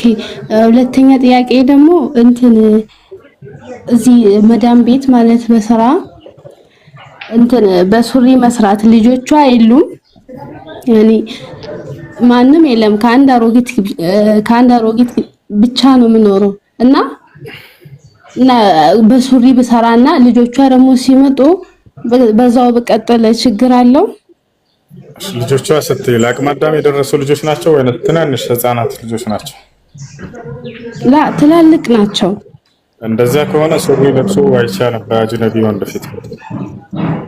ጠይብ እንትን ማድረግ መቀየር አልችልማ። መቀየር ምናምን አልችልም። ቤትም መቀየር አልችልም። ብዙ ጊዜ ደግሞ ስለሚመጡ እኔ በጣም እንትን እሳቀቃለሁ። በፊት ላይ ደግሞ አላቅም ነበረ እንትን እንዳለል አለብስም ምናምን እንዳለል አላቅም ነበረ። አሁን እንዳላስቀይርም በፊት ላይ ስላላስተካከልኩት አሁን በቃ በጣም እንትን ይለኛል፣ ይቀፈኛል። ግን ምንም ማድረግ ስላልቻልኩ እንትን የሆነ የሚፈቀድ ነገር ምናምን የለም። እህት ሱሪ ለብሳችሁ በአጅነቢ ወንድ ፊት መቆም አይቻልም። ምን ተአምር ይሄን ይፈቀዳል ብሎ የሚሰጣቸው መልስ ያለ ነው። ነገር ግን ከቻላችሁ ስራውን ማስተካከል ካልሆነ ሙሉ ልብስ ለብሳችሁ የሴቶች ልብስ አላህ በተናገረው በቁርአን ላይ መለስ ነው። ሱረቱል አሕዛብ መጨረሻ ላይ ያ አዩሃ ነቢዩ ቁል ሊአዝዋጅከ ወበናቲከ ወኒሳኢል ሙእሚኒን ዩድኒነ ዐለይሂነ ሚን ጀላቢቢሂን ይላል። አንተ ነብይ ሆይ ምናት ሴቶችን እንዲሁም ሚስቶችህን ሴት ልጆችህን በሙሉ ልብሳቸው ላይ ጅልባባቸውን ለብሱ ዘንድ እዘዛቸው ብሎ ተናግሯል። ይሄ ነው። አዎ ማለት አሁን እኮ እንትን ኒቃቡ ግዴታ ነው። በቃ ለሶስተኛ ጊዜ አልመለስም። በቃ ሌላ ጥያቄ ደግሞ ጠይቄ ካልሽ ሱሪያት ለበሽ አይቻልም። አይ ሚስተር ጠይብ ሹክራን። አሰላሙ አለይኩም። ወአለይኩም ሰላም። ኃይል ላይ ስንሆን ቁርአን ቤት አትሂዱ ነጃሳ ናቸው እንባላለን። ይሄ እንዴት ይታያል? ሙስሊም ነጃሳ ተብሎ አይገለጽም። እነል ሙእሚን ላ የንጅስ ነብዩ ሰለላሁ ዐለይሂ ወሰለም ሙስሊም አይነጅስም አይረክስም ብለው ተናግረዋል። ነገር ግን ከእነርሱ የሚወጣው ደምን አስመልክቶ ነው። ቁርአን ቤት ለማዳመጥና ለመማር ለመስማት ከሆነ የምትሄደው ችግር የለውም። ሄዳ መማር ማዳመጥ መስማት ትችላለች። መቅራት የሚለውን በተመለከተ ስልኳን ይዛ ወይንም በሂፍዛ ብትቀራ ችግር የለውም። ወይንም የወረቀቱን ቁርአን መስፋትን በጨርቅ ወይንም በጓንት ይዛ ብትቀራ ችግር የለውም። የማይቻለው ያለ ጨርቅ ያለ ጓንት በቀጥታ በእጇ ይዛ መቅራት። አላህ በቁርአን ላይ የከለከለው እርሱ ነው። ነብዩ ሰለላሁ ዐለይሂ ወሰለም ሐዲስ ላይ የከለከሉት እርሱ ነው። ላ የመስሁ ኢላ አልሙጠህሐሩን የተጠራሩ ሰዎች ካሉ በስተቀር አይነኩትም። እሺ ሰላም አለይኩም። ሌላ ጥያቄ ደግሞ ማርያ ለረሱላችን ሰለላሁ ዐለይሂ ወሰለም ምናቸው ናት? ማርያ ዑለሞች መካከል ኺላፍ አለ። ግማሽ ዑለሞች ሚስታቸው ነች ያላሉ፣ ሌሎች ደግሞ የእርሳቸው የነብዩ ሰለላሁ ዐለይሂ ወሰለም ቁባት ነች ብለው የተናገሩ አሉ። ያ ነው እንዳጠቃላይ ከማርያ ከግብፅ ሀገር ለነብዩ ሰለላሁ ዐለይሂ ወሰለም የተበረከተች ነች። ነብዩ ሰለላሁ ዐለይሂ ወሰለም በዘመናቸው ወደ ተለያዩ የዓለም ክፍሎች ወደ እስልምና ጥሪ ያደረጉ የዓለም መንግስታቶችን ሁሉ ደብዳቤ ይልኩላቸው ነበር። በእርሳቸው ዘመን ወደ ግብፅ የላኩለት ንጉስ እስልምና እንዲቀበል ሙቀውቂስ ይባላል። ሙቀውቂስ ይባላል። ክርስቲያን ነበር። ልክ የነብዩ ሰለላሁ ዐለይሂ ወሰለም ደብዳቤ ሲያይ ጊዜ ትክክለኛ የመጨረሻ ዘመን ነብይ መሆናቸውን አረጋገጠ፣ አመና። ግን ለመቀበል ስልጣኔን እቀማለሁ በሚል ምክንያት ሳይቀበል ቀረ። የተላከለትን ደብዳቤ ግን በክብር አስቀመጠው ቤተ መንግስት ውስጥ ከነብዩ ሰለላሁ ዐለይሂ ወሰለም የተላከለት። ከዚያም ለእርሳቸው ስጦታ ላከላቸው። የዚያን ጊዜ አንድ መንግስት ሌላውን መንግስት ሲያከብረውና ሲወደው ጊዜ ሚስትን ይድረው ነበር። ልክ የኢትዮጵያው ንጉስ ነጃሺ ለነብዩ ሰለላሁ ዐለይሂ ወሰለም ሚስት እንደዳራቸው ማለት ነው። አመነ። ለነብዩ ሰለላሁ ዐለይሂ ወሰለም ኡሙ ሐቢባ እንዳራቸው።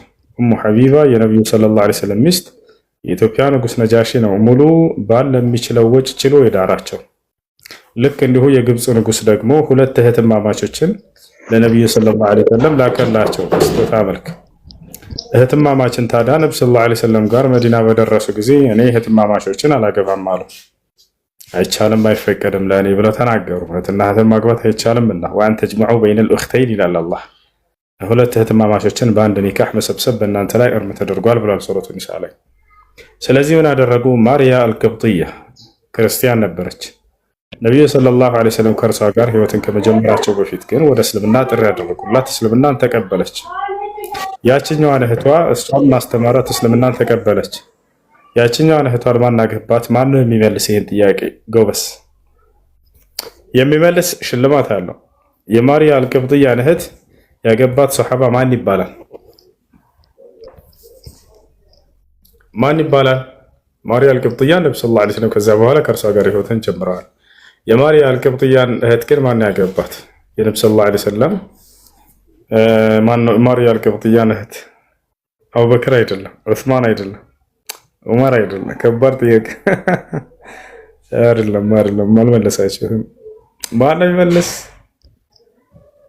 አሊ አይደለም። ኧረ ሐሳን ብን ሳቢት ናይ ሐቅ መለሰው። ሐሳን ብን ሳቢት ነው። ማሻአላህ ኡስታዝ ናይ ሐቅ መልሶታል። እሺ ለማንኛውም ያ እና ማርያ አልቅብጥያ በእርሷ ጉዳይ ያ ነው። እንዳጠቃላይ ግን ሚስት ነች ብለን መጥራት እንችላለን። ምክንያቱም አላህ ሱብሓነሁ ወተዓላ መልከል የሚን እጆቻቸው የማረኳቸው የጨበጧቸው በሚለው ውስጥ ወይም ባሪያዎች የሚለውን በኢስላም ሚስቶች ብሎ ይጠራቸዋል። በሱረቱል ኒሳ ላይ ወመን ለም የስተጢዕ ሚንኩም ጠውለን አን የንኪሐል ሙሕሰናቲል ሙእሚናት ፈሚማ መለከት አይማኑኩም ሚን ፈተያቲኩም ሙእሚናት ወላሁ አዕለሙ ቢኢማኒኩም ባዕዱኩም ሚን ባዕድ ፈንኪሑሁነ ብሎ ተናግሯቸዋል። አግቧቸው ብሏል። ባሪያዎችን ሚልከል የሚኖችን አግቧቸው፣ ጋብቻ ተብሎ ይጠራል። ስለዚህ ሚስታቸው ናቸው ማለትም እንችላለን። በዑለሞች መካከል ኺላፍ እንዳለ ሆኖ ማለት ነው። ሀይ ሌላ ጥያቄ ያለው ሰው ሰላም አለይኩም። ወአለይኩም ሰላም ወራህመቱላህ። ኒቃብ መልበስ ፈልጌ ነበርና እናትና አባቶቼ ደግሞ ደስ አይላቸውም እና የእናት አባት ሀቅ እንዴት ይታያልኝና ይሄን ልታብራራኝ ትችላለህ? حق الله ورسوله أولى من حق الوالدين باجر من سهينا يا الله إنه ملكتنا حق كولاد جز حق يبلتالي كدبل نقاب ملبس دقنا يا الله إنه ملكتنا تأزازنا يا الله إنه ملكتنا كولاد جز حق يبلتالي كدبل يا الله إنه ملكتنا تأزاز مسكدم على اللباتش هاي نبياتنا صلى الله عليه وسلم سيدنا لا طاعة لمخلوق في معصية الخالق قالوا فتقريب بما المسلاي فترتاتنا ما تازز لتشالب بلا يعني نبياتنا صلى الله عليه وسلم من أرضى الله بسخط الناس رضي الله عنه وأرضى عنه الناس ومن أرضى الناس بسخط الله سخط الله عليه وأسخط عليه الناس الله الناس دست نجر بمسرات ليلو يشن بيسكفام يا نجر الله الناس دست نجر بمسكاجين يدرس فيه بيسرا ይህን ሰው አላህ ይደሰትበታል ወደፊትም እነዚህ ሰዎች ዛሬ የተከፉ ሰዎች ይደሰቱበታል እውነትን ሲያውቁ አሉ ነብዩ ሰለላሁ ዐለይሂ ወሰለም ነገር ግን አላህን የሚያስቆጣን ነገር የሚሰራ ሰው ሰዎችን ለማስደሰት ብሎ እዚያ ሰዎች ይቆጡበታል አላህም ይቆጣበታል ስለዚህ ወላጆቻችንን ለማስደሰት ብላችሁ አላህና መልእክተኛ ያዘዙትን ትእዛዛት እንዳትخالፉ እንዳትጻረሩ ሀይ እዚያ ዓለም ስትኖሩ ከማንም የአላህና መልእክተኛ ትእዛዝ ሌላ ጥያቄ ደግሞ ሀጅ ስንሄድ ጸጉር ይቆረጣል እና የሴት ትንሽ የወንድ ደግሞ ሁሉ ይላጫልና ያን ብታወራራልኝ ማለት ምንድነው ትርጉሙን ስለማላውቅ ሀጅና ዑምራ ስታደርጉ ጊዜ ጸጉራቸውን መላጨት አላህ በቁርአን ላይ ነብዩ ሰለላሁ ዐለይሂ ወሰለም ሐዲስ ላይ ስለተዘዙ ነው ሙሐልቂን ረኡሰኩም ወሙቀስሪን ይላል ጸጉራችሁን የተላጫችሁ ወይንም ደግሞ ያፈጠራችሁ ስትሆኑ ብሎ ተናግሯል የወንዶች ነው እንጂ የሚላጨው የሴቶች አይደለም ወንዶችም ልክ እንዲሁ ለሁለት ይከፈላል አንደኛው መላጨት ነው በላጩ ካልተቻለ ማሰጠር ይቻላል ለሴቶች ግን እንትና አይልም አይላጭም መቀነስ ብቻ ነው እነሱ አይላጭም መቀነስ ብቻ ነው አይቀጥሉ ጥያቄ ያለ ይቀጥል የሌለው ይወራጭ ጀዛከላህ ኸይር ኒቃብ መልበስ ግዴታ ነው አዎ ግዴታ ነው ሰላም አለይኩም አለይኩም ሰላም ጥያቄ ነበረኝ እኔ የሚጠይቀው ስለ ኒቃብ ጉዳይ ነው እሺ እኔና የሆነች ልጅ ምናምን ተጋብተን ነበር ማሻአላህ ከዛም እንዳጋጣሚ መስማማት አልቻልንም እሷ የቤተሰቦቿ ምክር ምናምን እየሰማች ከኔ ጋር እየኖረች ከነሱ ጋር ብዙ ጊዜ እያሳለፈች መስማማት አልቻልንም እሺ ከዛም አርግዛ ነበረችና እኛ ሄደን ስንመረምር እርጉዝ አልነበረችም ግን ከኔ ሄዳ ወደ ይቶቿ ምናምን ሲደድ እርጉዝ እንደሆነች ሐኪሞቹ ሳይዩ እርጉዝ ሆነች ከዛም እኔ በዛ ሰዓት ተናደጀ ነበርና እኔ አይደለም ምናምን ቢያት ዝናደድ እነሱ ከወደ አስወረደው እሺ ካስወረዱ በኋላ ትንሽ ምናምን የሆነ ጊዜ ቆየና እኔም በቃ ከነሱ ትንሽ ራቅ ብዬ የሆነ ቦታ ወደ ሌላ ሀገር ሄድኩና አብረን መኖር ጀመር እውነት ነው እሺ ከዛም የኖር አሁንም እነሱ ማር ገብተን መዘት ጀመሩ በቃ እኔ በመጨረሻ ላይ መስማማት አልቻልንምና ምናምን ተውኳት እሺ እኔ ያን ጊዜ ተናድጄ በቃ በስልክ እኔ ካሁን በኋላ በእንደዚህ የምንቀጥል ከሆነ እኔ አልጂን አልፈልግሽም ኒቃ ተጥቻለሁ ብዬ ከራሴ አባረርኳትና እሷም በዛው አገባች እሺ ጥያቄው በጣም አፈቀኝ ቀጥለሽ አው እኔም አሁን በዛ ሰዓት አለ የሆነ ኒቃ ሰዓት ምናምን ቃል የገባሁት ገንዘብ ነበረኝ ያ ገንዘብ እኔ ላይ አለ የነበረኝ ገንዘብ በሷ ምክንያት ብዙ ገንዘብ አጣው እኔም አሁን ይሄ ገንዘብ ኒቃ የገባሁት ገንዘብ ለሷ መስጠት ግዴታ አለብኝ ነቢያችን ሰለላሁ ዐለይሂ ወሰለም አልሙስሊሙን ዐላ ሹሩጢሂም ብለዋል። ሙስሊሞች በቃላቸው ይገኛሉ ብለው ተናግረዋል። ቃልን ማፍረስ ከሙናፊቆች ምልክት ነው። ቃል ነቢዩ ሰለላሁ ዐለይሂ ወሰለም አየቱል ሙናፊቅ ሰላስ ኢዛ ሐደሰ ከዚብ ወኢዛ ወዐደ አኽለፍ ወኢዛ እቱሚነ ኻን። የሙናፊቅ ምልክት ሶስት ናቸው አሉ። አንደኛ ሲያወራ ይዋሻል፣ ሁለተኛ ቃል ሲገባ ቃሉን ያጥፋል፣ ሶስተኛ ሲታመን ይክዳል አሉ። በመካከላቸው የተፈጠረ ችግር እንደተፈጠረ እንዳለ ሆኖ ቃል የገባህላት ነገር ካለ ግን ያንን ስጣት። ግን ኒካውን እኔ በአፍ ስላልኩ ወርዷል አይደል? እሷውን አግብታለች። እኔ ቢኖ ቢቀመጥም እሷ አግብታለች። አፈትቼሻለሁ ብለሃታል አይደል? በአንደበትህ አዎ ብለቻታለሁ። ብለሃት ከሆነ خلاص ኒካህ ወርዷል። እንዴት ነው ያለ ያስወረደችው ልጅ እኔ ተያቂነት ይቀበላለሁ? ላ አትጠይቅም። አንተ ግን ያንን አንተ የራስህ ልጅ መሆኑን እያወቅህ የኔ አይደለም ብለህ መካደህ ወንጀል ነው። ያንን መናገርህ ግን አንተ እርሷን እንድታወርድ አይፈቅድላትም ይስና እሷም አጥፍታለች። አንተ የራስህ የሆነ ልጅ የኔ አይደለም ብለህ መናገርህ፣ እሷ ደግሞ ይሄን ቃል ሰምታ ካንተ ወደ ማስወረድ መሄዷ ሁለቱም ወንጀል ነው። ሁለታችሁም ጥፋተኛ ናችሁ። ወደ አላህ ተውበት ማድረግ አለባችሁ። ጀዛክላህ ጥያቄ ብቻ ነበር። አያብሽ ሰላም አለይኩም ወራህመቱላሂ ወበረካቱሁ። ኡስታዝ አብሽር ሽርፋቴ ወጥተር ዘነበሽ ትመጣለች። እሺ እንዳታስብ ወረደ ባል እንትን ጥያቄ ነበረኝ። እሺ እንትን በእስልምና ዕጣ እንዴት ይታያል? አሁን ሳላቅ ነበር ዕጣ ቆርጬ ያ ዕጣ የቆረጥኩትኝ ነገር ደግሞ ደርሶኛል። አሁን ምንድነው ማድረግ ያለብኝ? ምን ደረሰ? መኪና ወይንስ ቤት? ሞተር ሳይክል። ምን ታደርገው?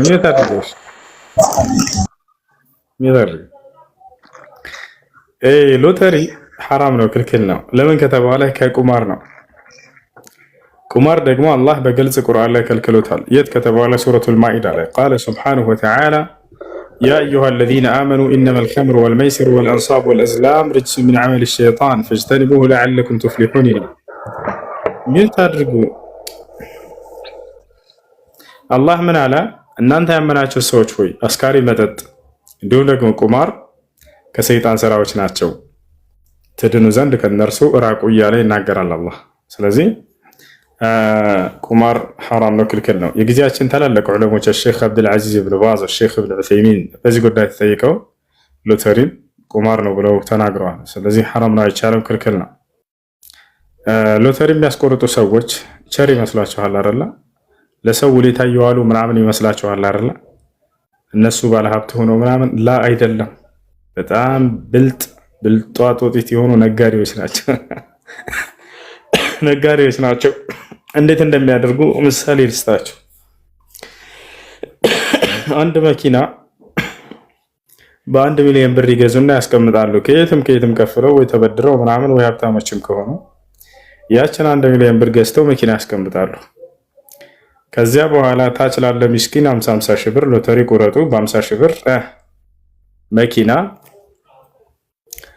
ታገኛላችሁ ይሏቸዋል። አንተ 1 ሚሊዮን ብር መኪና 50 ሺህ ብር ሎተሪ ቆርጬ የማገኝ ከሆነ ብለህ የሌለ ተቋምጣለህ ያንን ለማግኘት። ከዛ ያለው ሎተሪ 50 ሺህ ብር ከእያንዳንዱ ሰው ወደ 5 ሚሊዮን የሚሆን ይቆርጣሉ ሎተሪው። ከዚያ በኋላ ለሚደርሰው ሰው በ1 ሚሊዮን ብር የገዛትን መኪና ይሰጡትና 4 ሚሊዮኑን ወደ ኪሳቸው ያስገባሉ። ገብታችኋል አይደል? የ4 ሚሊዮኑ ምንድነው? የእነሱ ትርፋቸው ነው። ይህን ሁሉ ህዝብ የቀሸቡት ብራቸው ነው። ያ ደግሞ 1 ሚሊዮን ወስዶ ደርሶ የ1 ሚሊዮን መኪና ደርሶት የወሰደ ሰው 50 ሺህ ብር ነው ያወጣት የእርሷ። ያ ሁሉ እንዳለ ገንዘብ ወደ 900 ነው እንትን የሚሆነው የእነርሱ የሰዎችን ሐቅ ነው እየበላ ያለው። እንዳጠቃላይ ይህ ሎተሪ የሰዎችን ሐቅ መብላት ላይ የተመሰረተ የሆነ ቁማር ነው። ልክ ሰዎች ገንዘባቸውን አስቀምጠው ቁማር እንደሚጫወቱ አይነበት ነገር ነው። ሐራም ነው፣ ክልክል ነው። ታዲያ ይህንን ሳያውቅ ሁክሙን ሳያውቅ የቆረጠ ሰውና የደረሰው ሰው ምንድን ነው ከተባለ ያንን ገንዘብ እንዳይበላሱ፣ ነገር ግን ከተቻለ ለልማት ነገር ያውለው። ሰዎች በአካባቢያቸው አስፓልት ከሌላቸው፣ ውሃ ከሌላቸው ያውጣላቸው፣ ይስራላቸው ያንን። ከዚያ በተረፈ ደግሞ ይህንን ካላገኘ ለድሃዎች፣ ለምስኪኖች፣ በጣም የተቸገሩ ሰዎች ካሉ እነርሱ ይስጣል። አላህ ተውበት ያድርጋይ። እሱ አንድ ባልና ሚስት በቦታ ተለያይተው እየኖሩ ሌላ ሴት እየተጨናነቀ ሚስት አለ ብላ ስትጠይቀው ተለያይተናል ቢል እንደ ፍች ይቆጠራል ወይ? ተለያይተናል የሚለውን ቃል ፍች አስቦበትና ለይቶበት ከሆነ አዎ ይወርዳል። ካላሰበበት ግን ልጅቱን ለማሳመን ብሎ ውሸት ነው የሚቆጠረው፣ ወንጀለኛ ነው፣ ኒካህ አይወርድም። አይ ጥያቄ ያለ ቀጥል። አሎ تسمعون كلامي ولا هتسمعون كلامي ولا يلا انزلوا تحت إذا ما عندكم سؤال، نزلوه بسرعة بارك الله فيكم.